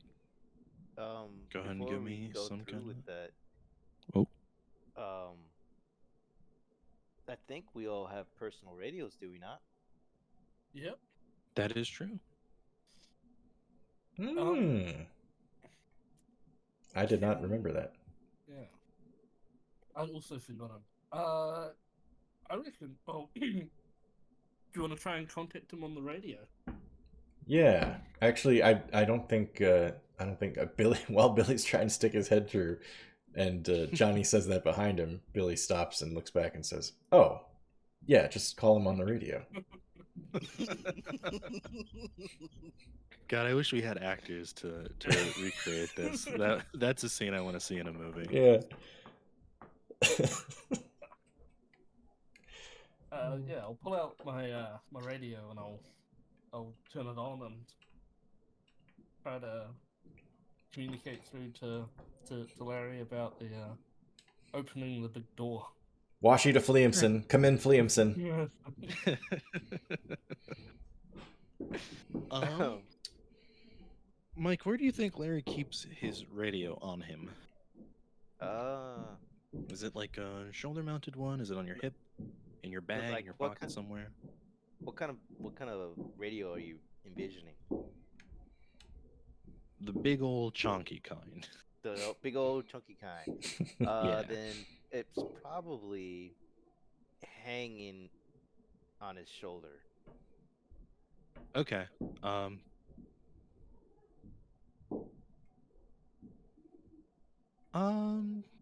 Do I want another save for that? I mean, he can't hear Ye- anything right now, right? Yes. However, So- once I decide to about the save, yes, I would like you to make another save. I'll say make it with advantage, so roll 3d10 and take the best 2. And what was the command for the last part? It should be 3d10 K2, I think. K standing for like keep 2 there. KH to keep highest. Okay, cool. Oh, it Or you Um, can go okay. D1 and it will. Damn, drop that's a the good lowest roll, one. Mike. Holy shit. Yeah. Oh yeah, true. Yeah, that was a fucking great roll. Advantage does that for you. Yeah. So you make your save, and we'll start with you, Officer Johnny Washy. As you pull your radio out from wherever you keep it, and you know, tune it in to Larry's frequency, and then hit the speak button. All you get is this horrible, high-pitched, screechy whine and the same kind of wind sound that is coming from the maintenance tunnel that Billy just stuck his head in. Mike, Larry, without hearing anything at this point in this mostly black room, you feel this second wave of pressure come from your shoulder as the speaker in your radio attempts to pulse and make noise, and all it does is you can feel it in your sinuses, in your ears. It changes the air pressure like right next to your ear, mounted on your shoulder as it is, and it again almost sets off this second wave of nausea and just horrible dizzying discomfort. But it is small enough radio, and you are a sturdy enough being that it doesn't affect you. Okay. Weird. Out of character, I'm just like in goosebumps because I'm also thinking about something else that is drawing clear inspiration from. So, Not to put a damper on the moment, but do we want? We've been going at it for about 2 hours now. Do we want to take a short break? Yeah, I was just about to ask if yeah, we could have a quick break. Yeah. Do we want Yeah, to it's say been- like Sure. 10 minutes, 15 Yeah, it's been minutes, something like that? That sounds good to Yeah. me. Yeah, I was yeah, it's been about just an about to hour and ask for 20 one minutes. as we opened up the door because that seemed really close, but I am okay to take one right now. Okay, cool. Let's reconvene in about 10 minutes then. All right. That sounds good. All right. Good. We will pick back up first with the 3 crew members stationed in the hallway. You've just tried your radio, and all that you've gotten back is this incredible, harsh, high-pitched, screechy whine from Larry, and the blowing wind from the vents that run underneath your feet for maintenance in this large complex of a space station. What are y'all doing? Billie looks at Jonny and Rice as if, like, to be like, hey, come up with an idea, because I don't know what the hell to do. Back to the door again. Put more shoulder into it this time, you'll be fine. Billie is totally down for that, so don't joke about it. He will do it. Just this time when you rush it, twist your whole body to use the other shoulder. Mhm. Get more force into it. Well, doesn't seem like the radio's working. I mean, at this point, would it be reasonable for us to be worried about Larry and parenthetically Richard? I mean, not that we're all worried about Richard, but I'm just thinking it's been a couple minutes since he disappeared through this hatch. It looks like it shouldn't be possible for a human being to even fit in there, much less make it through. And he's not answering his radio. And there's this crazy whooshing sound that's started up since he disappeared. It kind of feels like this is like, oh shit, is Larry okay? My thoughts is how long has it been, like, since he's disappeared into the hatch? Has it been like 3 couple of minutes? Yeah. I think I wouldn't be worried for a few minutes more. Like a couple of minutes. I don't know how long this tunnel is, right? So it could Yeah, I was be- just about to say, the two of you who have worked with Larry before, it's not uncommon for like the lights to go out and the hatch is like right next to you. And you're like, oh hey Larry, can you fix it? And it takes like 15 minutes, just because nothing can be straightforward when you're under people's feet, right? Like you can't just have a hallway under a hallway that runs straight and forth. So you're used to them being kind of maze-like, and it takes a little while.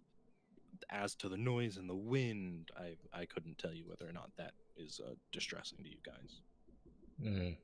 I think it's a bit more concerning, but not so much as like it would.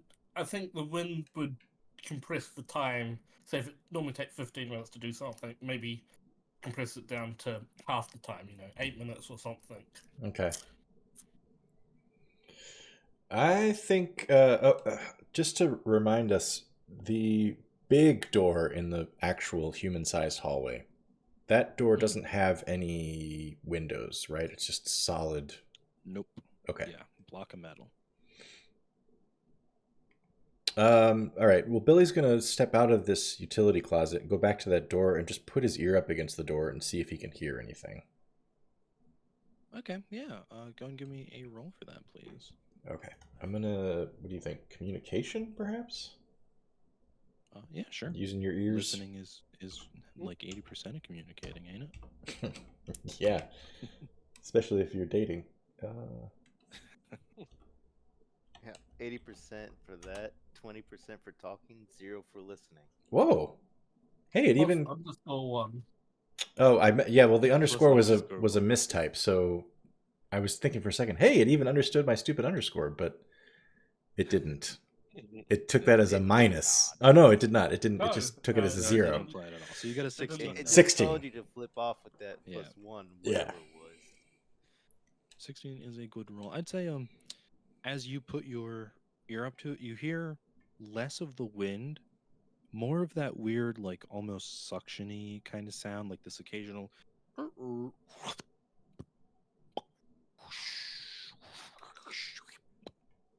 kind of, again, just sort of repeating itself without Yeah. any real determinable pattern. Sounds like somebody opening a beer inside of a washing machine. A sound I'm sure Billy knows very Yeah. well. It's like, oh, man, I'm reminiscing about the time I got drunk inside the washing machine that one time. Really Mike. put you through the Real ringer. Very good, very good. That was good. Whoa, whoa, Mike. hold on. Holding. Oh my god. I held for that. That was good. I That just was did a very good. fucking drum roll.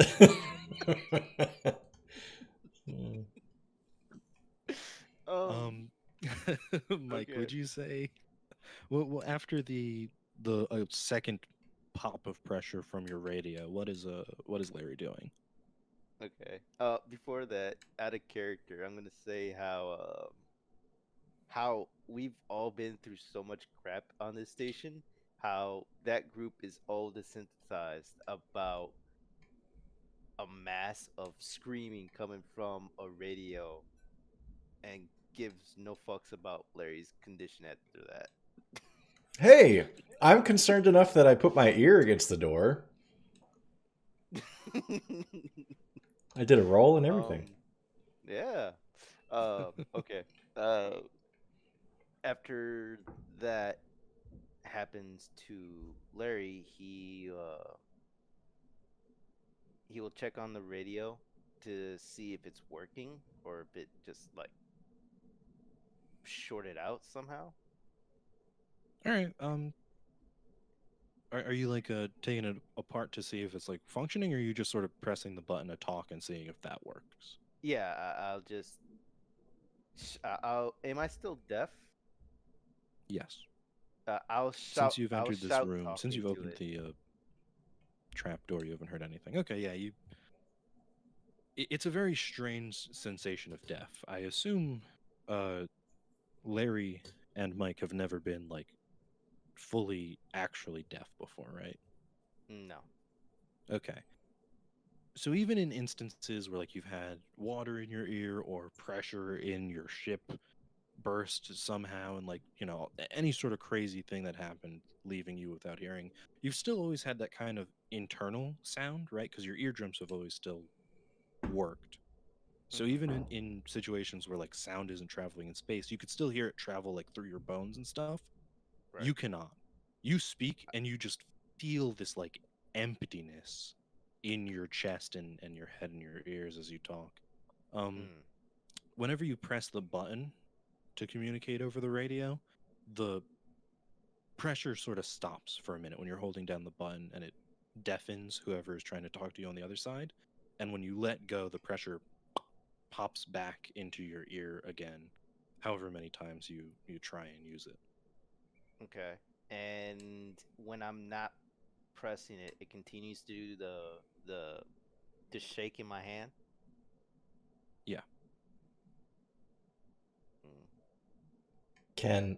So Johnny was That the one who originally called to Larry. Can Johnny hear anything on his end?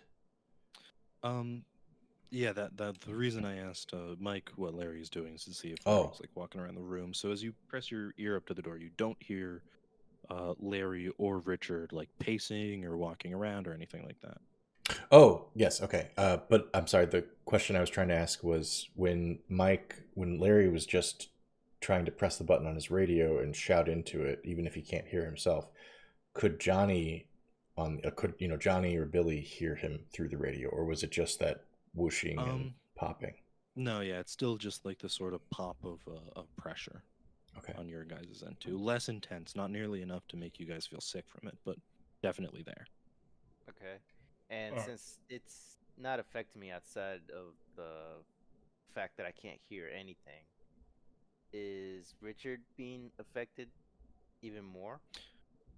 Um, he still seems a little out of it from failing his initial save. He's like, I'd say since you guys entered the room, he hasn't really like stood up. He's been on his knees. He's been sort of rolled over on his side, just trying to keep from like being sick. Okay. Dude's got like super mega vertigo, basically. I bet. After a few clicks trying to get any kind of message out that doesn't seem to be working, I will, instead of putting it back onto my shoulder, I will put it far enough away from Richard and leave it on the ground and take my lantern and put it on the other side away from the radio and Richard and move to the door to see if I can Okay. start working on that. What a trooper. As you do so, you move sort of in line with the wall of the room. You popped up almost in the corner. So you move away from Richard to give him a little reprieve from the radio and the light. And as you do so, you again much more feel than hear. You can feel anything that would have been a sound at this point to you feels like an incredible change in air pressure.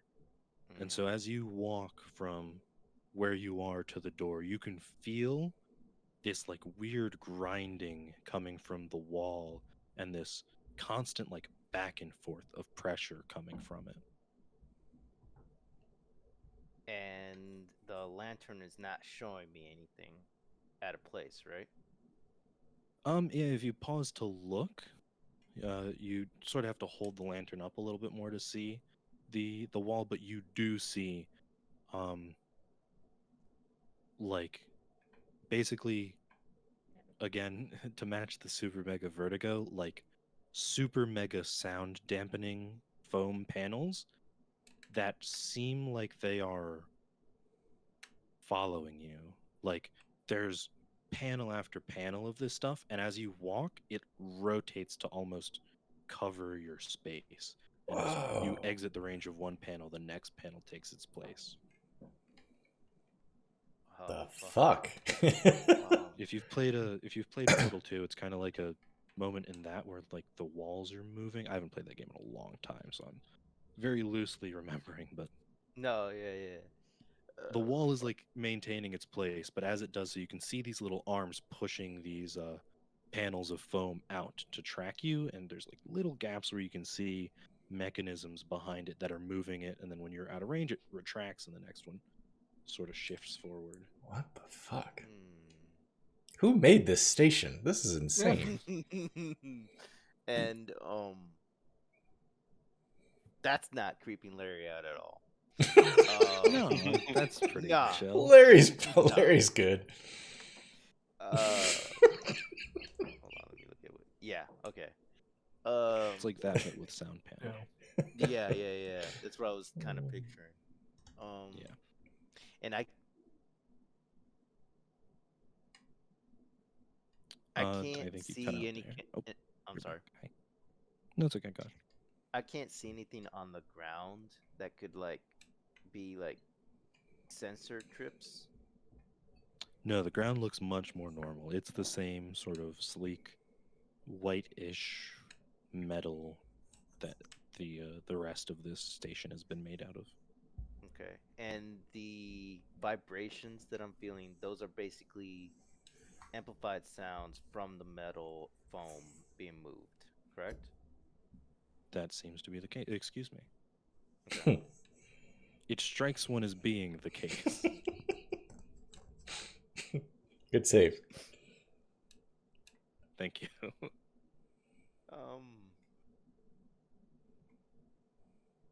Does it feel like I'm shaking more, or like I'm being impacted more as I get closer to the door?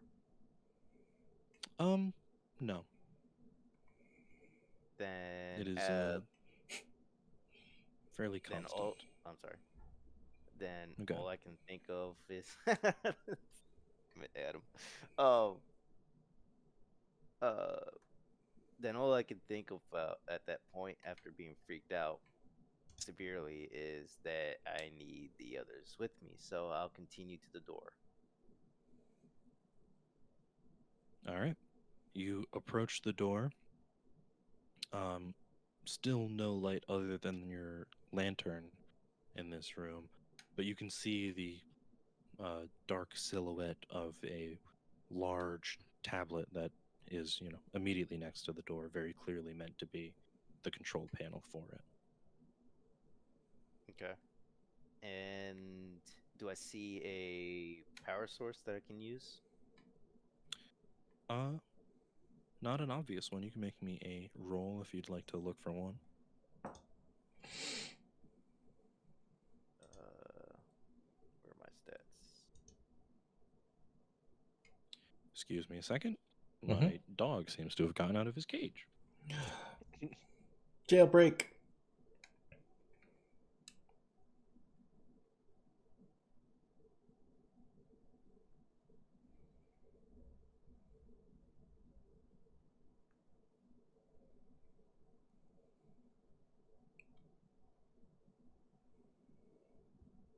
Man, this game is too good. Mm-hmm. Holy crap, you've got a +3 to precision. Wow. Yeah. Precise. Yeah.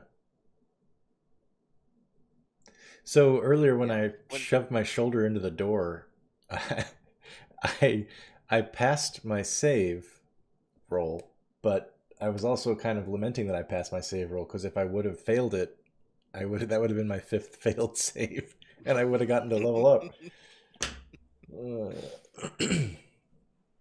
So when Larry says that he can see your shit, he can literally see your shit. Mhm.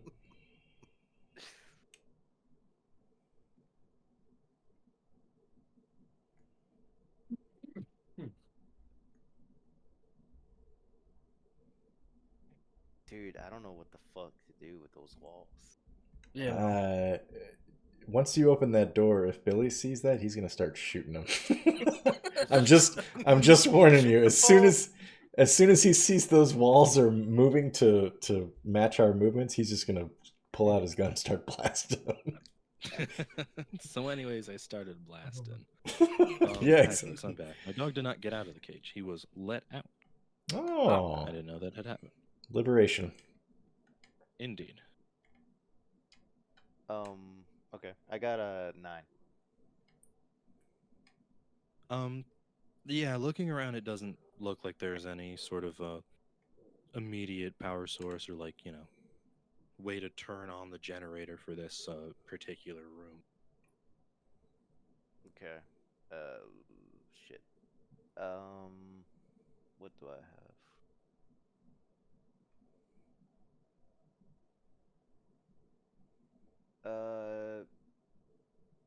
Would I be able? Oh, is there an outlet on the panel? Um, That's not. no. That's no. Okay. No, it seems like Uh, it's pretty hardwired into like the main electrical current of the facility. You guys, this fucking door has been a problem. oh shit. The biggest villain of Yeah. all fantasy, all We're RPG dealing with this. campaigns is the doors. Yeah. Invisible walls. Between the closing doors that we ran through, Super Mario style, and now this door that we can't get through, doors have been a focal point. So the door itself. Mhm. I'm sorry, not the door itself. The panel itself. It's along the wall with the door, or with the foam walls. I think the foam walls start like waist height up. So this panel is on like a stand coming out of the floor more so than out of the wall. Okay. So it's connected to the floor. Am I able to lift up the grating on the floor near the panel? It would take some work, but yeah. Okay. I'll take my handy dandy wrench and pry it up All right. and see if I can find the power cord. Sure. Using your wrench in crowbar mode, you manage to pull up the like most immediate panel, and again, third time this time, much more lightly than the first, although more intensely than the radio. There's this foof of pressure as whatever is happening sort of fills the gap made by the panel you pry up, but it's all right. It's enough that or it's not so much that it like affects you. And looking in, I'm gonna ask for another roll, please, as you sort of look to see what could be going on here. Yeah. Welcome back, Gary. I don't think I should be doing this crap. Okay.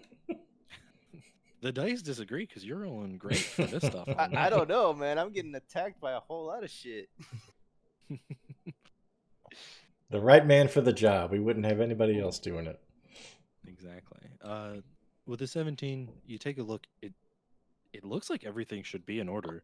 Like you can account for all wires and all plugs. You've got your, off-border spectrometer, and you get like a reading. There seems like there is a current going through it. Just nothing in this room is on for some reason. So much for the idea I had. Oh, sorry. No, this is better. Oh, you're welcome.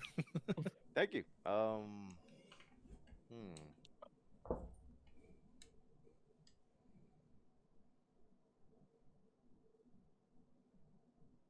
How much time has passed since the last time that we asked how much time had passed? Like 5 to 10 more minutes, depending on how quickly. Okay. Larry was moving. And if I remember, Harry, your reasoning was we would expect this to take 15 minutes or so, but with the weird whooshing sounds and the crazy shit that's gone down since then, we would probably be like at 7 or 8 minutes, we'd be like, oh crap, something must not be right. Yeah. Okay. Yeah. I think it's been another 5 minutes since we last asked That'd be enough for us to be like, oh shit, is Larry okay? Yeah. Okay, Right. I've already put my ear up against the door. That section that fell off when I put my arm into it. Can you remind me what do I see when I look in there?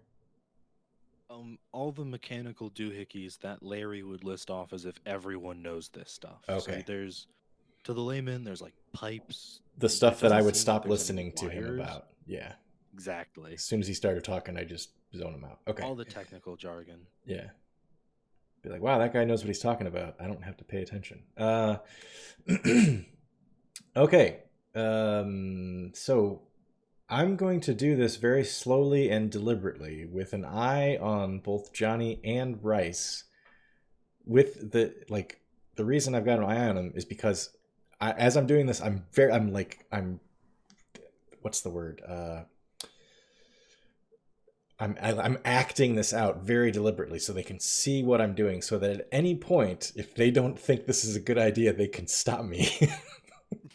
I pull out my revolver and aim it at the internal guts of the door through this opening that's been created.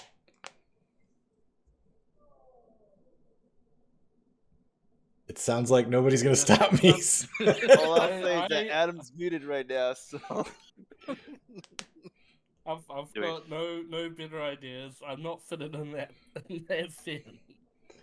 I mean, I know just discharging a firearm in a atmosphere-controlled situation with a permeable hull is not a good idea, but our friend Larry's on the other side, and we literally don't know if he's alive, in danger, dead. We have no idea.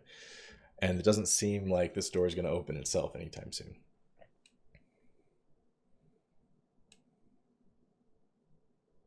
Okay. Well, Hearing that's nothing from the happening, peanut gallery, Well, that's Billie happening, Billie fires off a round. All right. Mike, you were about to say something?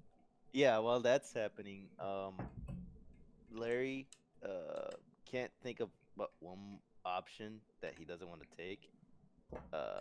Turns away from the door and tries to peer further into the opposite direction to see if there was something down that way that would help out. And also to check on Richard. Oh, that's good. I like that. So basically, right about the same time that Billy starts getting an idea that he needs to shoot something is the same time that Larry's getting an idea like, I should probably back away from this door because Billy's going to be shooting something soon. The crew knows each other well. Yeah, we're in sync, man. This is great. Because honestly, alright. the only thing I can think of right now to do is to just smash in the panel to see if that would work. I don't know, man. Smashing hasn't worked so far. Yeah. I haven't smashed anything yet.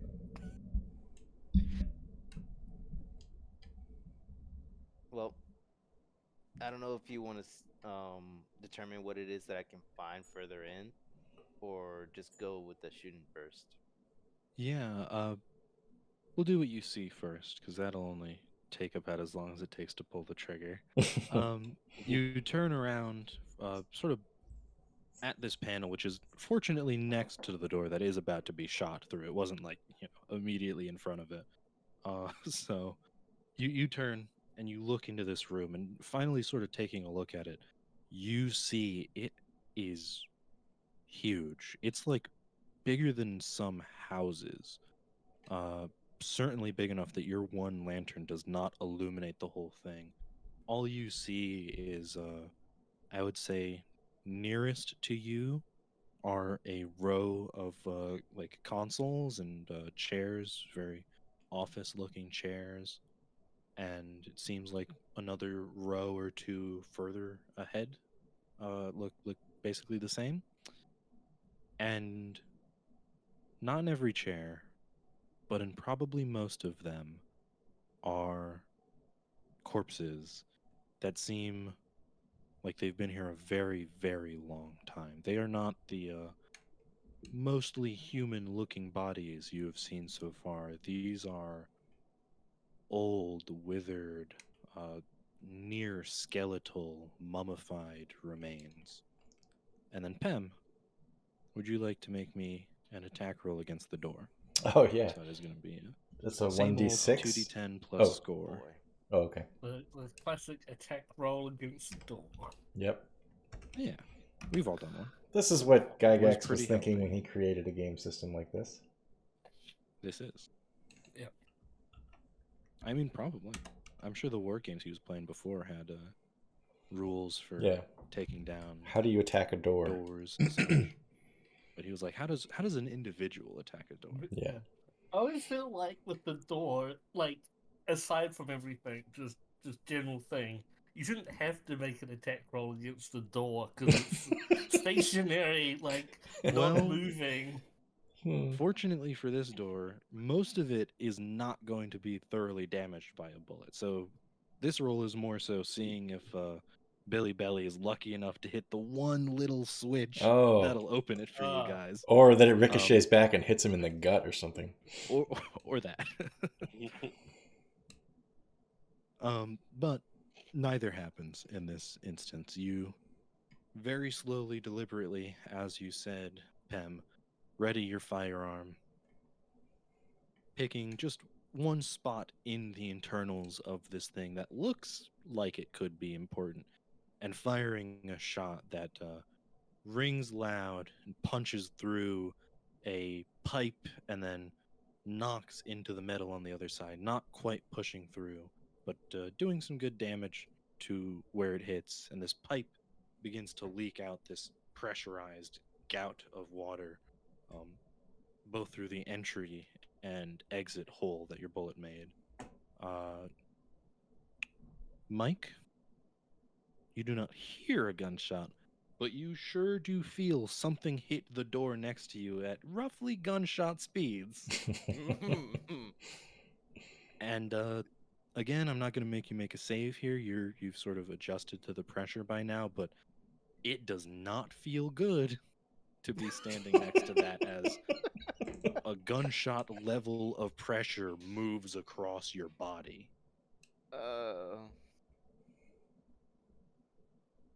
All right. Well, feeling that intense feeling, I nervously, very nervously, um, try to leap away from the location that it seems to be stemming from, while being sure not to get too close to the foam walls.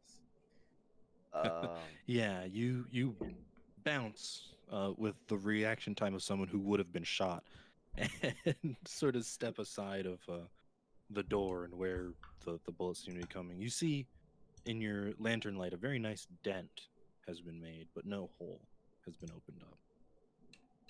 Pam, if you'd like to roll me 2d6, please, just for the damage. That'd be me. Yeah. Yeah, you're still Pam. Yes. Yeah. I know who I am. I'm not Billy. I have an identity separate from him. We're just going with the fourth one.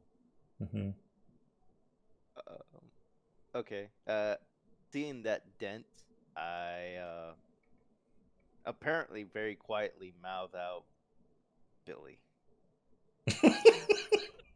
Really? You mean there's no chance in hell you would think that Jonny perhaps had unloaded on this door? No.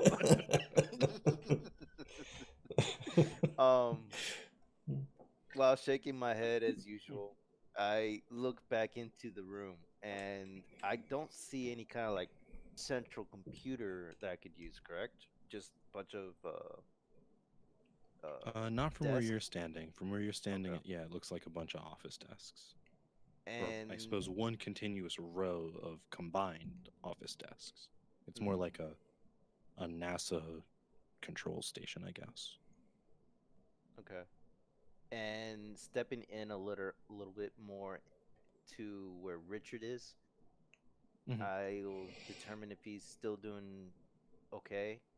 And I'd say at this point he like sat up. He's still very pale and flushed in like the cheeks and nose, but everything else is white as a ghost. He looks a I'll little see. better than he was, but not great. Okay, I'll see if he can hear me.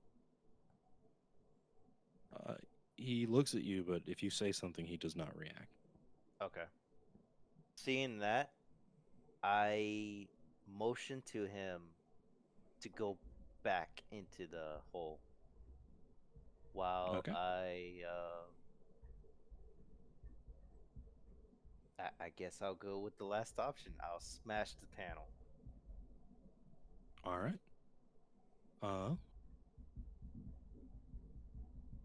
Uh, Richard turns around very slow and tiredly, reopens the panel, and the both of you again feel the minor wave of pressure. It's much less intense on the inside than it was on the outside. But as he crawls back down the ladder and closes the door behind him, you can again not hear, but like sort of feel this as it gets pressurized down into the floor. He begins crawling back, and you begin moving towards the sort of control tablet. Crew in the hallway. After Pem shoots, do any of you do anything? Like I said, your bullet went through one of the pipes in this door, and it began leaking. Not just leaking, like spraying, like a fire hydrant. This clear liquid, and after a couple seconds of it, you hear, and the flow slows until it stops. Well, given that I was the one that fired the bullet, I'm going to defer to Rice and to Jonny to see if they have any ideas.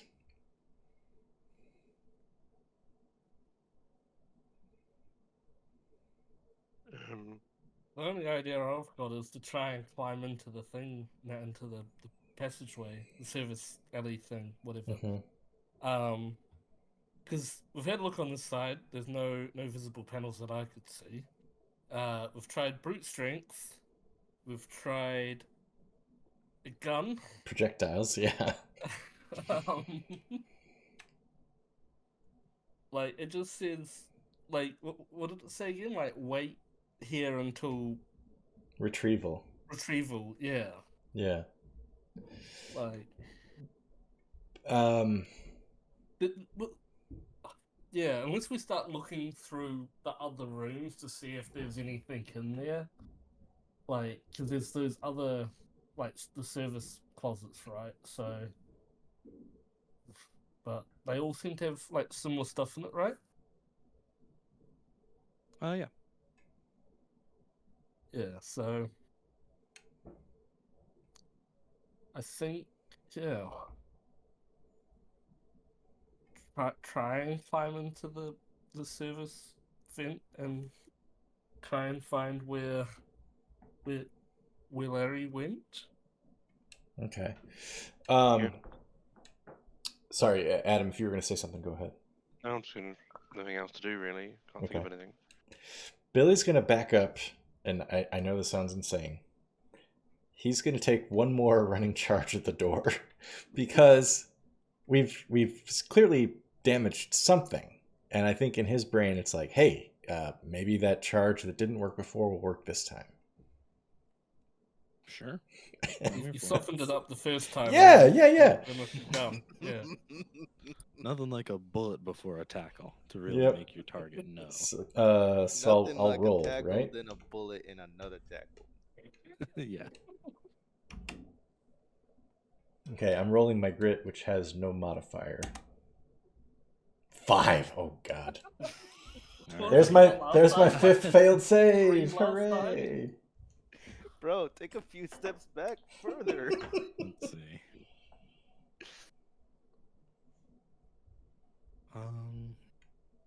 Trying to work this out in my head. One time attacking an inanimate object, I can handle that. But 3 in a row, I really gotta read through the rules to see what's going on here. Billy hates fucking doors, man. Pem, would you consider your shoulder check small arms or heavy arms? I'm gonna say small. Billy's Okay. pretty slight in build. Go and roll me another d6, please. Oh, why didn't that work? Oh, there it is. Okay. Just took a second. 5.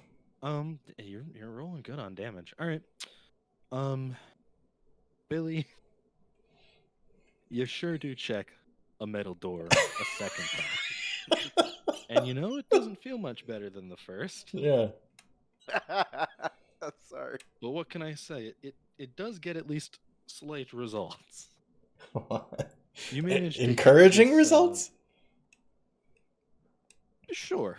You managed to hit this pipe that you shot through. It's kind of the biggest obvious thing in the panel that you knocked off originally, so it's kind of hard to aim for anything else, especially when you're just running into this.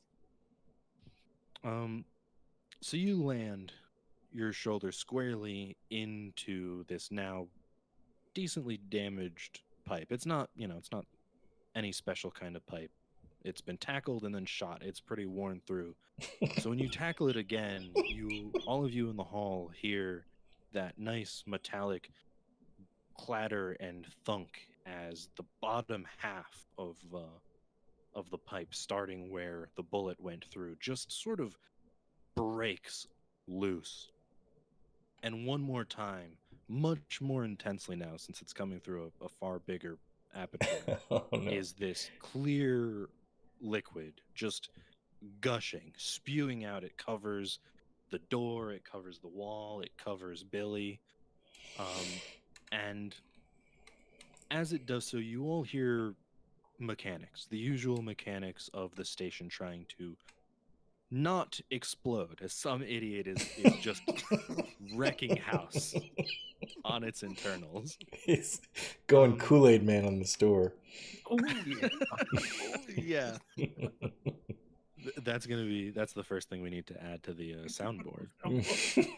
Yeah, you're right. But as you knock this out and you knock this liquid loose, it becomes obvious that it played some kind of function in the hydraulic opening and closing of the door, because you hear all sorts of whirring and gears as the door slowly shifts and then jostles open and closed a little bit, and eventually this last wave of this liquid, and I say liquid because Billy, being covered in it, you feel it is not water. It is clear like water. It is scentless and tasteless like water, but wow boy, is it far more viscous than water. But as this last wave of this almost gel substance pours out, the door fully flings itself open with dangerous speed. And I would like all 3 of you to make me an asphyxiation and poison save, please. please. Oh, what have I done? Oh no. What have I done? What would that be using? Well, the asphyxiation is a save category. Yeah. Oh, so it's just So just roll a- 2d10. Yeah, you don't add and... anything there. You're 2d10. just trying to Okay, roll okay. over the number, written with your Alright. profile. Oof. I rolled an This was- 8. My this was- asphyxiation is an 11, so I failed. So that's another fail. do. So this was Oh, all before I smashed into the We got into the there. panel, right? Sorry, Mike, one more time. This was all before I smashed the panel in, right? Yeah, I'd say so, since you sort of took the time to look around the room and then look to Richard. Okay. Or maybe Well- it was coinciding with it. Maybe you Or dropped yeah, your wrench on it right at the same time. Oh, yeah.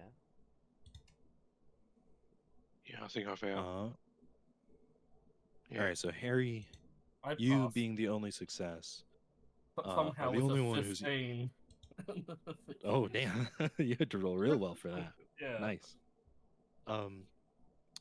As this door throws itself open, you all finally experience that same blast of repressurizing and depressurizing that this hallway goes through when it is unveiled into this central room. Billie and Rice, you two are immediately like knocked on your ass. Not from the wave of pressure like an explosion, but from the horrible nausea you get from having your sinuses like opened and closed and opened again. You're just dropped on your hands and knees, dry heaving and feeling the worst sickness you've maybe ever felt. Jonny, you feel the same feeling, but you're an officer. You're made to be tough and handle this sort of thing. So you're able to keep your bearing and stay on your feet. But it is, again, a horribly unpleasant feeling. Is this And- like the feeling? I don't mean. I'm sorry to interrupt, but like the feeling where it Okay. happened last time? Because I remember there was a. It is very similar. Yeah. I'd say the only difference is that this is way more intense. But yeah, when you guys first docked on this station with your ship, when your ship opened its atmosphere to the station's atmosphere, you did feel that same sort of repressurizing that you feel now. And Jonny, you notice it before the other two, but the other two do eventually when they are sort of able to come to. You are deaf as well. You don't hear a single thing. Not internal, you don't hear like your own mouth moving, your tongue flapping when you talk. You don't hear anything from the outside world. It is all gone to you. So just to be clear, we didn't take any damage to our health, right? We didn't take any hit point damage with that. No, but I would say the two of you who failed are incapacitated for some time. Like it is so intense and so sudden that it's hard for you to stand up and walk without like immediately throwing up. Ugh, okay. Not feeling so hot. It's yeah, it's one of those sicknesses where like all you can do is sit in bed and think about not being sick to keep you at like functional.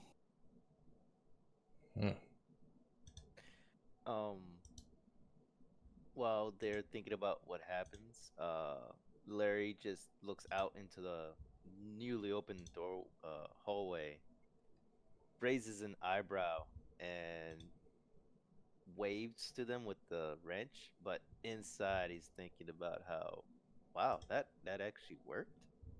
Yeah, you got just these broken pieces of glass. Larry, to cut back a couple seconds and see this from your view, you turn back to this panel and drop your wrench into it. And like in the 0.1 second there is where your wrench makes contact with the glass break, you see that the thing turns on. All you needed to do is tap it off of a sleep mode. But you instead drive your wrench through it. There's this like single flash of black and green as it loads up whatever sort of welcome screen it has, and then it explodes into these fragments of glass and wire and little bits of metal that just sort of rain down around your feet. And then the door opens. Ah! So yeah, good job. The fuck? You open the door. What can I say? The doors. Okay, but we can't Richard, hear you each other, two right? opened We're it all by deaf. breaking something. Who knows? Is that right? You're all deaf, and yeah, Pem, you're like doubled over for. Yeah. I'd I- say at least a couple minutes. Oh god. Okay. I give a wave back to Larry, just like, hey, If Billy could talk right now, he would be like, "Wow, that door was really easy to open." You consider 2 tackles and a shot easy? Hmm. Right? Probably easier than some doors. yeah. And yeah, 2 You didn't tackles have to and a scratch shot. it open like the last people. 2 tackles, a shot, and all the horrible shit that Larry had to endure. Yeah. Now that I think about it, he didn't actually touch the panel itself, did he? Not from what I heard. No, No. I heard look for a energy source for it. I heard look under the floor, and then Oh, I heard yeah, break yeah. it. Yep. Whoops. Yeah. Taken care of, boys. It's in there. We're on. Let's go.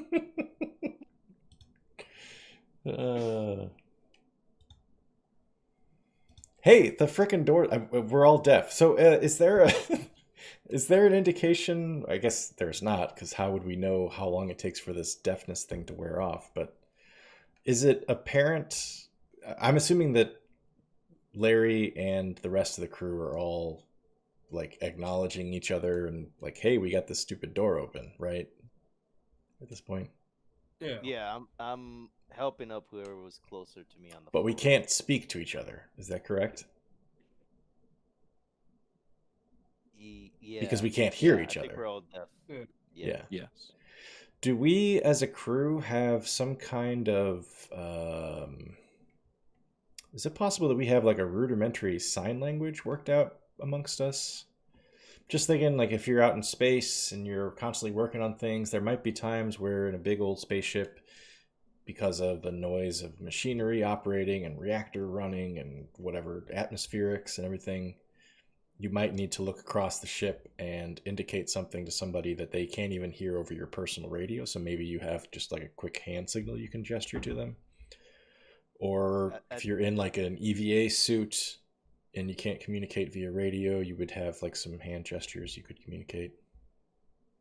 I think that, in considering everything that's happened in these sessions, I would say that all we know how to do is do a thumbs up and a head nod. Okay. All right. Then Billy gives Larry a thumbs up and a head nod. All right. I do think that's a fair question. I think honestly, yeah, that sounds pretty reasonable. I think I don't know about how real space folk do it, but Yeah. something kind of similar to like aircraft marshaling. You know, those guys with the Right. little, Yeah. little So lightsabers. I don't know how familiar any of you are with the sci-fi series The Expanse, but I've only heard of it. the humans that end up out on the asteroid belt, they've lived there for a few generations now, and they've basically like adopted this version of sign language that's just kind of a pigeon language amongst all the different settlers that have arrived there, because it's frequent that you're operating in a spacesuit and maybe you're not radio connected to the person next to you, and you have to be able to communicate what it is you need from them. And so they've got this, like, they've got hand motions for affirmative or negative and all this other different stuff. So anyway, I don't know. Yeah, I just sure. wondered if it was something that we might have access to. No, yeah, that sounds Yeah. reasonable. I would have thought we would have had at least like come here or stop. You know, that just kind of like Yeah. just general Danger. hand gestures anyway. Yeah. Yeah. Definitely. You three, maybe not Rice, but I think Rice could probably get up to speed pretty quick. You three have known each other long enough that even if there wasn't some kind of like well documented language, you would understand what you meant if like Billy waved a certain way or like Okay. head nodded. Okay. But yeah, I think something a little more complicated than just like having known this person sounds reasonable to me. Right. And just to be clear, the door opening has afflicted all of us with the same issue that Larry was dealing with. It hasn't dissipated though, right? Like it's not like opening the No. hatch suddenly that power just kind of waned off. It is lasting. And Damn. Larry, you can see once the door opened, a couple layers up and around of these sound killing panels have started to react just to the huge opening that it is left. And they keep moving in these subtle ways to keep even just like the flow of air completely silent.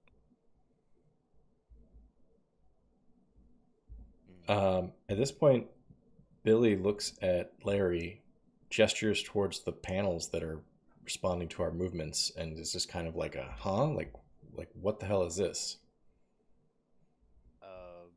I just gesture our meaning for I don't know. Out of character,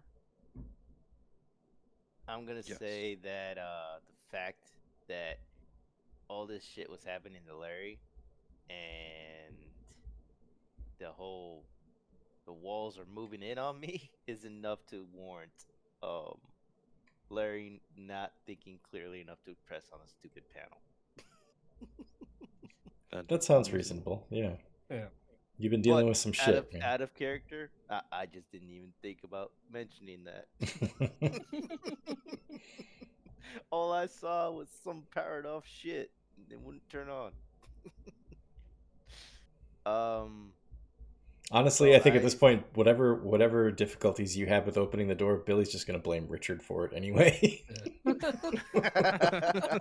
He's was like the worst literally one curled off. up fetal He's- position. he's- Like, He's "God holding damn us it, all Richard." back. um. So I've gestured that I don't know, and I help up whoever is closest to me. And I'm also looking around for Richard, assuming that he would have gotten here by now on the other side. Yeah.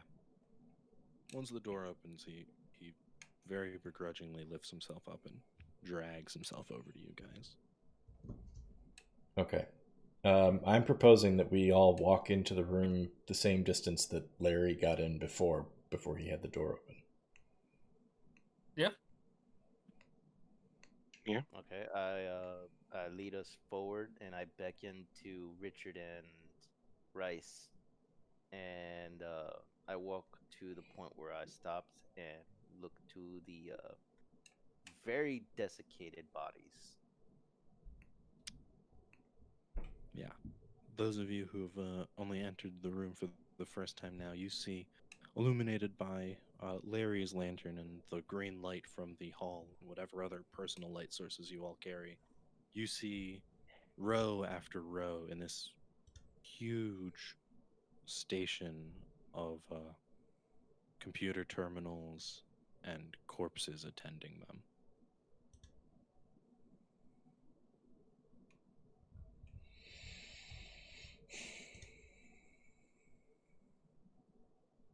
Are the computers on? Like, Not currently. okay. You could try smashing one, or you could try turning it on. Yes, I'll try pressing a button to turn it on. Sure.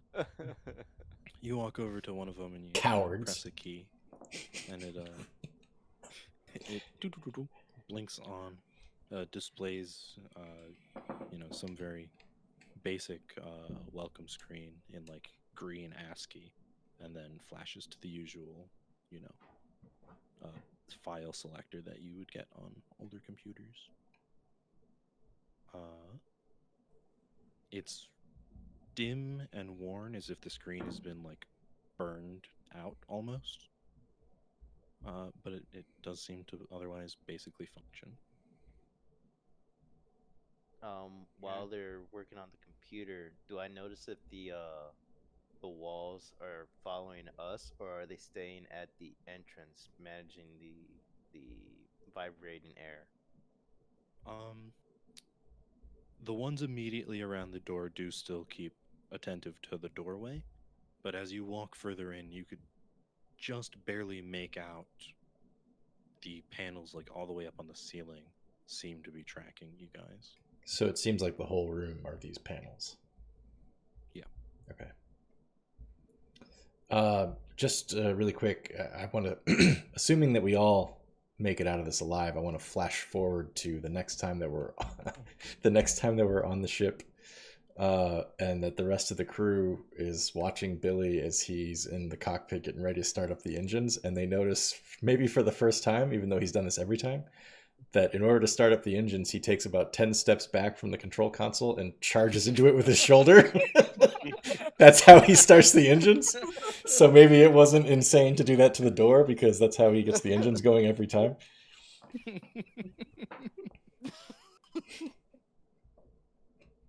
Okay, sorry. Back to the present. Yeah, I'm gonna go check out the computer as well, see what Rice's found on it. Sure. You see the same thing that I described, a little menu of selectable titles that don't really seem to mean anything, at least to you. They're like either really intense jargony phrases like execute the terminal, blah blah blah, that kind of thing, or they are like people names.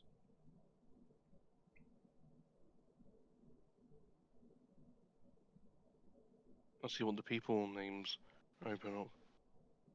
Sure.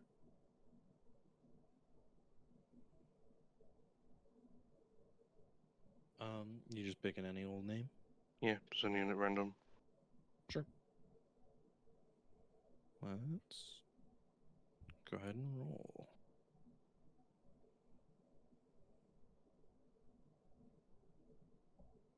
You select one of the names, and this very brief dossier opens up for someone who's clearly, like a very highly educated professional in some kind of scientific field. The information it gives are, educated at this place, hired from this previous company you may have heard of.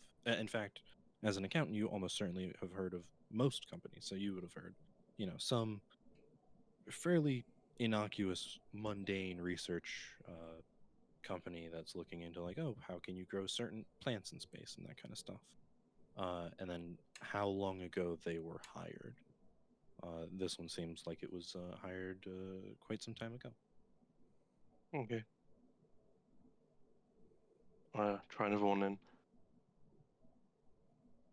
Compare the info. Try another one, you said? Yeah. Sure. You select. See? Select another name at random, open it up, and it follows basically the same format, but this one gives like a little notice at the bottom that says, warning, small siphon circuit may trigger opening and closing doors within a 30-meter adjacency. A small what? What was that? Siphon circuit. Okay. I presume Billie's just kind of wandering around the room looking at the panels that are responding to all of our movements, and he just kind of calls, oh wait, no, we're deaf. Shit. Yeah. He walks up behind Rice's shoulder just to see if he's seeing anything useful on the computer. Yep, you read the same readout that the other two are reading.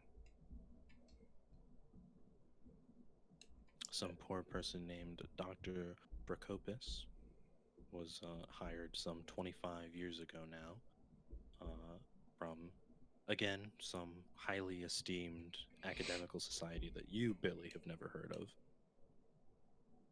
And it gives that little warning about small siphon circuits.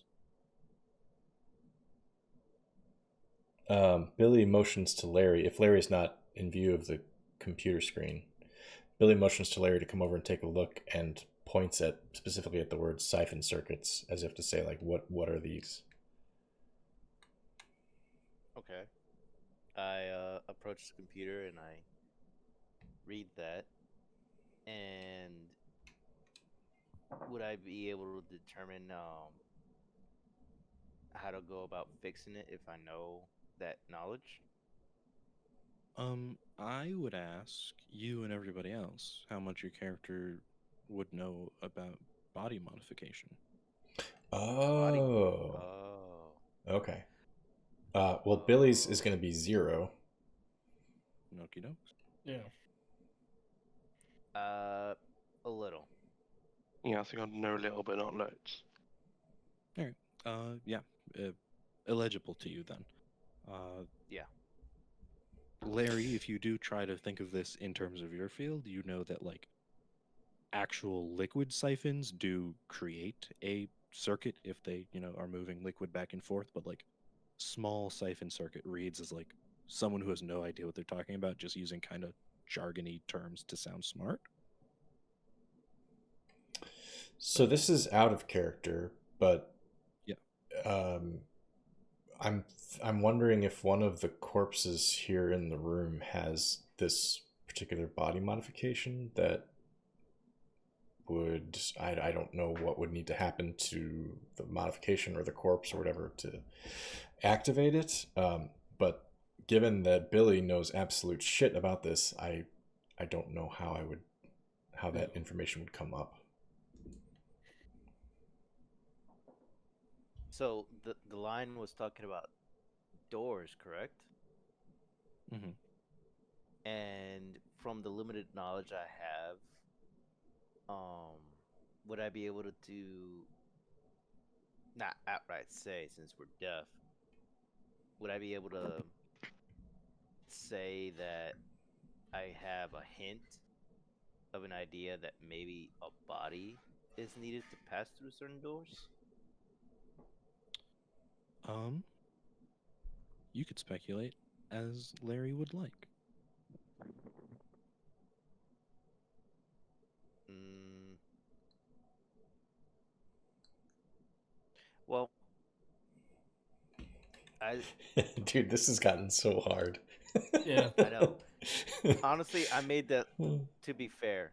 To be fair, that last part I made it hard on all of us because I didn't take an action.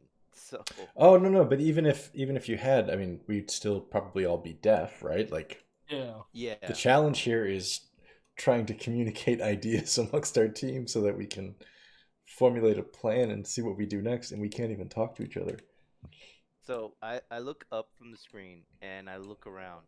What more do I see now that I'm further in with light?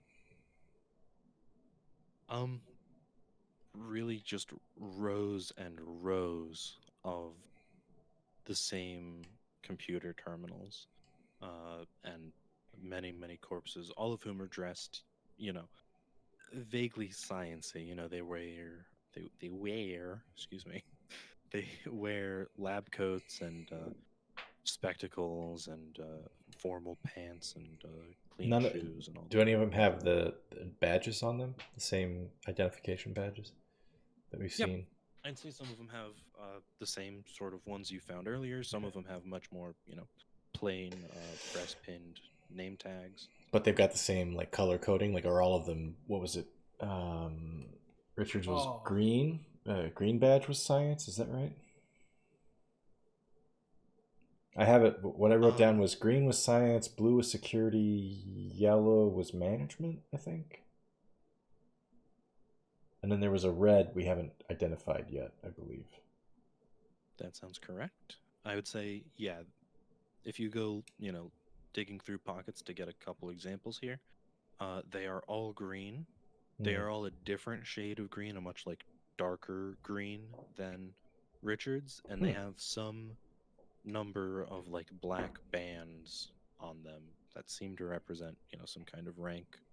It doesn't match any sort of like military insignia you know of, so you can't say like, oh, this one band is private and 2 bands is this. Yeah. It does seem to denote some kind of Well, hierarchy. if we weren't all deaf, I'd ask Richard what he knew about this, but there's no way he's going to be able to tell us an answer.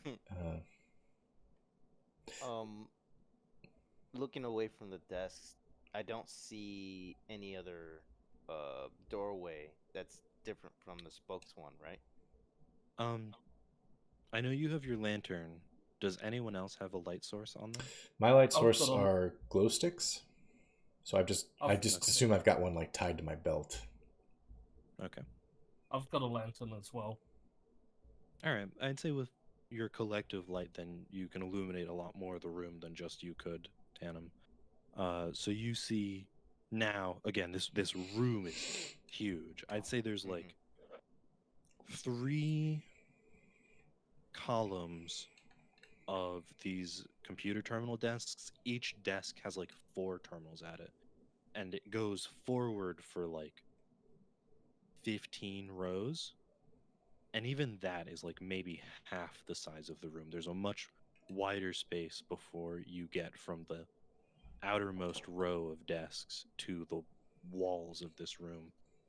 And now with all of your light, you can illuminate, about that far, and you can see to your left and right are another very similar door to the one that you guys have spent all this time breaking through. And Okay. opposite the door that you entered is this massive, massive wall of a house sized screen that is currently off.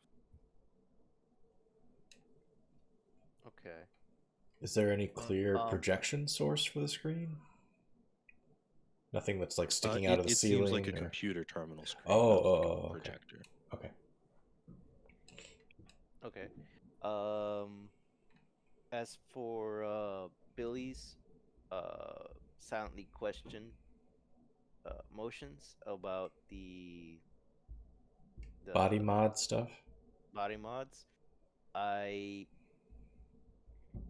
signal in our way of saying I don't know.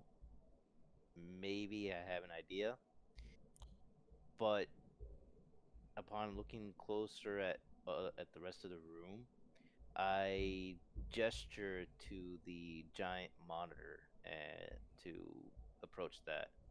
Mm.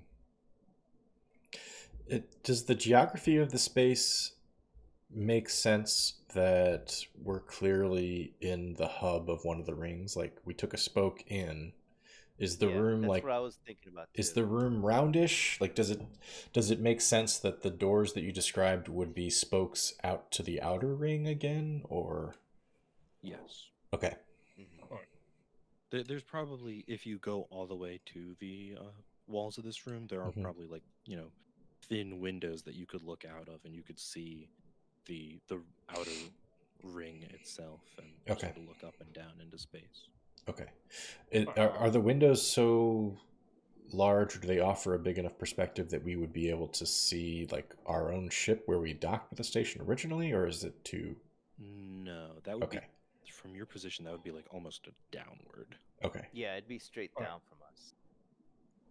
And um I think I'd be able to map it out in my own head that right now in the middle of this room there might be an elevator, right? Um, Looking around, you don't see anything that would look like an elevator. Well, yeah, it's a big room, so I'm imagining it's further in where we can't see. But if I'm thinking about it right, like the main length of the station, it goes through this hub area, correct? Yeah. Okay. Hmm. So with that in my own mind, I motion for us to go to the computer terminal to see if we can find anything there. But I'm gonna say that Larry at the moment is considering that whatever circuit is used with the body modifications may have something to do with the potential elevator access. I think what Billy's going to be doing is looking. He's going to approach that large screen and see if there's a way that we can figure out how to turn it on. If it's something independent from the computers or what. Sure. Yeah, Yeah, if Larry pointed out the big screen, I'll go and because it seems like it's just a bunch of names on the small ones. I'll go and check out the big one. Yeah, I'll join them. Okay. All right. All four of you and Richard sickly behind you make your way all the way forward through this room. Larry, keeping an eye out as you pass, right through the middle of this room to get to the other side. You still don't see anything that seems elevator-y to you. You're free to stop and investigate more if you would like. Otherwise, we can continue on to the big terminal. Yeah, we can just go ahead and do the big terminal first. Okay.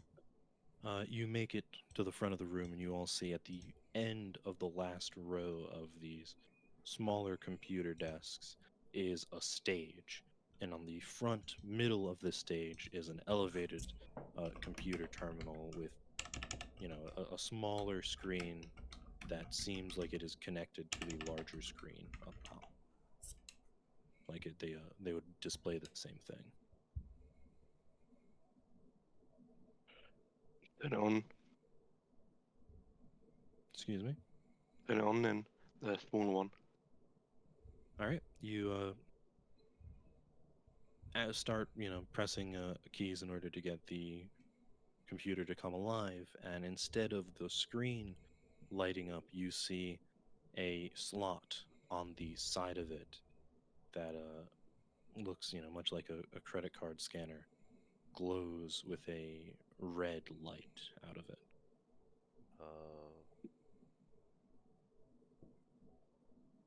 Do you reckon it takes cash?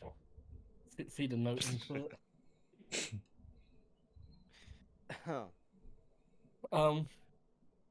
Gotta give him them the dineros.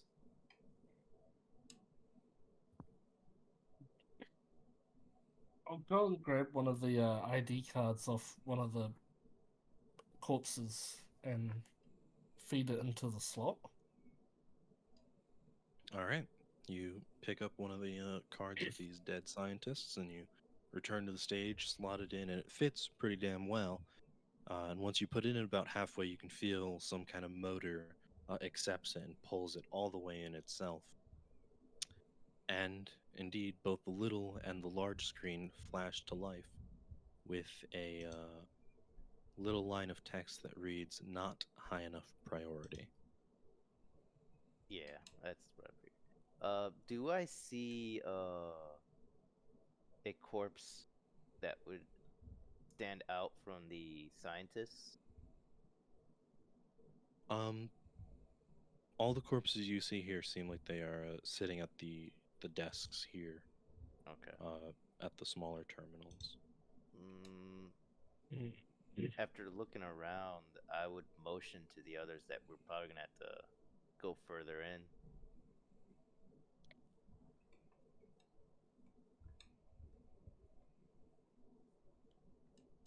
Oh, motion at Richard and like to put his card in, see if his one works. Because you said they were different color, right? Yeah, these ones are Yeah. dark, much like deeper, mossier green than his sort of light. Yeah. Standard green, I guess, so to say. And so he sheepishly does as told as usual, walks around the other side of this terminal, pulls his card out and waits for this other card to be ejected. He'll hand the other one off to whoever of you would like to take it. Slides his card in and receives the same message. All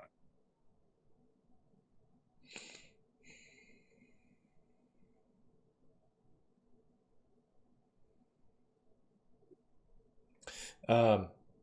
I think I said that Billy went over toward the big screen to see if there was any way to turn it on or. That's what we're trying. Oh, okay. Are you guys you're at a terminal or you're at the same place? Yeah, so there's a small terminal that looks like it controls the big screen. Ah, all right. I'm sorry. I thought you were still at a computer in the center of the room, kind of. No, we've come over to the. Yeah. After we test out Richard's card, I waved that we should go further in again. Well, And I start. before you, so as you're waving that, Billy reaches into his pocket and pulls out. He's got a blue security badge from a guy named Edmund that we found in the ferry, and he has a yellow manager badge from a woman named Donna McCauley that we found in the very first office we explored in the first session. So he's going to try each one of those badges. We'll try the blue security badge first. All right. You walk over to the side of the terminal, much the same as Richard did. You slot in this security badge, and the computer takes it up as it did the other two. And you wait a minute, and the screen, instead of its usual green ASCII that all the other computers you've seen have done, this time it comes to life in a little blue ASCII, and it says, "Welcome, security officer. Limited priority." There's no indication that I'm supposed to enter something or select something? Nope. You sort of wait a second, and eventually that prompt disappears to give you again a small set of file options as the smaller desks do. Okay, but this is all on Just the to big sort of know screen, the, yeah? It's on the little screen right in front of you and the big screen. Ah, okay. Okay, They're both set to duplicate monitor. got it. You get so many issues at work where they're like, I plugged my laptop in and the screen doesn't show a different thing. Just change it. Is there any are there any options on the screen that are popping out as something that would be informative about the situation we're in? Yeah, you get all these sort of options that a security personnel would get. You get like emergency declared, you get current situation, status report sort of things. Can I look at the most staff and crew present? Go. Let's look at the most recent status report, whatever it is. Sure. You click down a couple sort of items to the most recently timed status report. You enter it because the title is only status report, and it takes a minute as all the text pops up and the title shows up nice and bold top left, status report, and under it in much smaller text, abandoned ship. And that's it. There's more text, but it is basically just like okay. It's things that you have read before in like pilot training about standard abandoned ship protocol, and nothing that seems out of the ordinary. Got it. Okay. Is that the? Just to get my head around it, because is it the? I'm sorry. What am I trying to say? Is it the system saying to abandon ship, or is it a note from the crew saying they've abandoned the ship? Reading it into more detail, it is the head of security informing all of his officers to abandon the ship, to ignore maintenance, managerial staff, and scientists, to just get themselves off, and administrative roles. Okay. All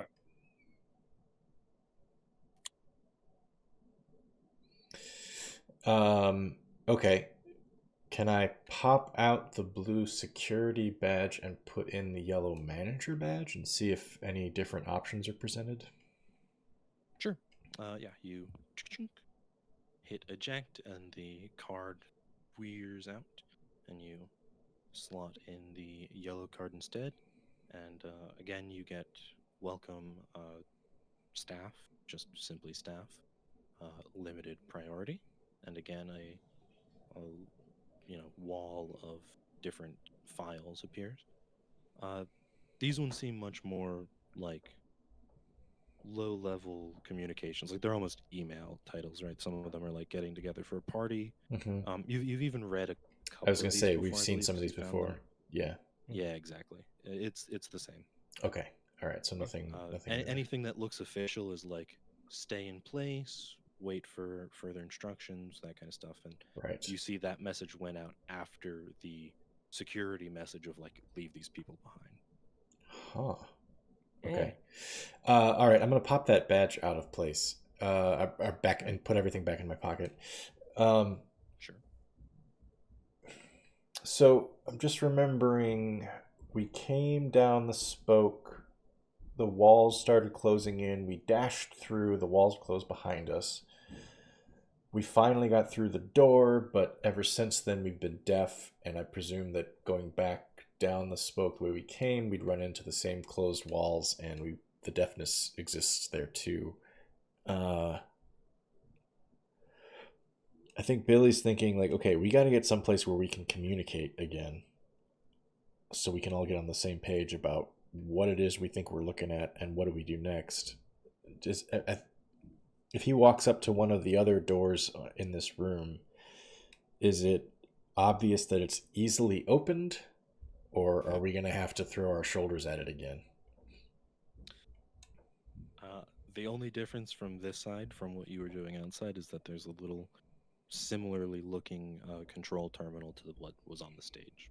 Okay. I'm just going to gesture toward Larry and point toward the terminal and be like, do you know what you need to do with this now? Which terminal? The Uh, one by- with the monitor or the door? No, by one of the unopened doors. The thinking is just like, let's see if we can't retreat down a different spoke and get out of this crazy sound Okay. fucked up thing. Larry looks at the panel at the door and looks back at Billy, and with a slight redness that can be seen with the light, he nods. He walks over, and he goes ahead, and I'm guessing we're just going to the closest one. Sure. Yeah. And I press on the panel. All right, you a little handprint appears where you place your hand, and then the whole thing lights up with a welcome, and then it gives you options like open door and access lights. I go ahead and access lights. Voomsh! All the lights in the room turn on. They're dangling well below the sound panels, sort of wired very carefully in between where those panels come together so as to not disrupt whatever is going on. But they do fully illuminate the room in a nice, neutral, inoffensive light. Okay. And then I open the door. Okay. With a long, protracted whirring and clicking and grinding you can feel through the floor, the doors begin to slide open. And just Do I to... see? Sorry, go ahead. Do I see anything as it opens that could be worrisome down the hall? Nope. Sort of peeking in between the gap it makes as the two halves of the door part. It looks like a hallway. Okay. You see on the ground and on the walls. I neglected to mention this prior, but there is like a little line of paint in green that ends in an arrow, and like halfway through the arrow, pointing in your direction, is a bold letter A, and then in yellow, pointing the opposite direction, is a arrow split by like a letter C. Just to be clear, there's nothing on the control panel that Larry was just handling that would indicate a way to like disarm these sound panels, these reflective panels that are causing us the hearing problems. Okay. And can I see the opposite end of the hall from here, or do I have to go, or would we have to go further down? You'd have to go a little bit, but yeah, you can basically say it. Okay. And I don't see anything blocking us like the other hallway. No. Okay.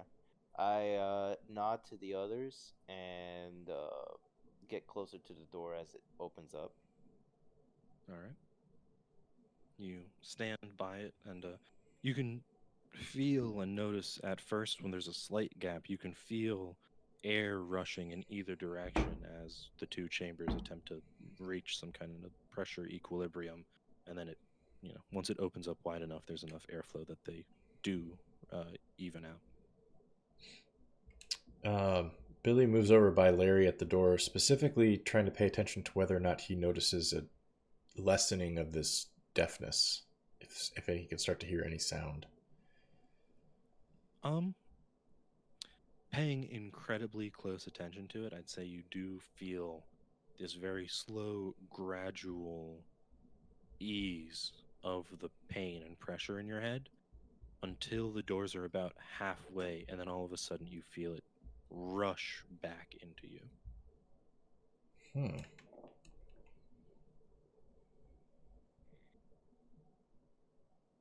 And we still can't. We're not on speaking terms. we can't hear each other. No. Okay. All right. Okay. Well, when the doors open, unless one of the others motion otherwise, I'll go ahead and start walking down the spoke to see if we can actually get to the other side. Okay. Really quick, just to clarify, since it is coming up on the hour, do we want to call it there, or are we all just good to keep going until somebody falls over from exhaustion? Yeah. Well, I'll say this. I feel like probably most of the heavy lifting being done here is being done by Max, so I don't want him to have to feel like we need to keep going if it's, you're doing a lot of mental gymnastics here to keep this thing on the rails, so I defer to you, I guess, is my answer.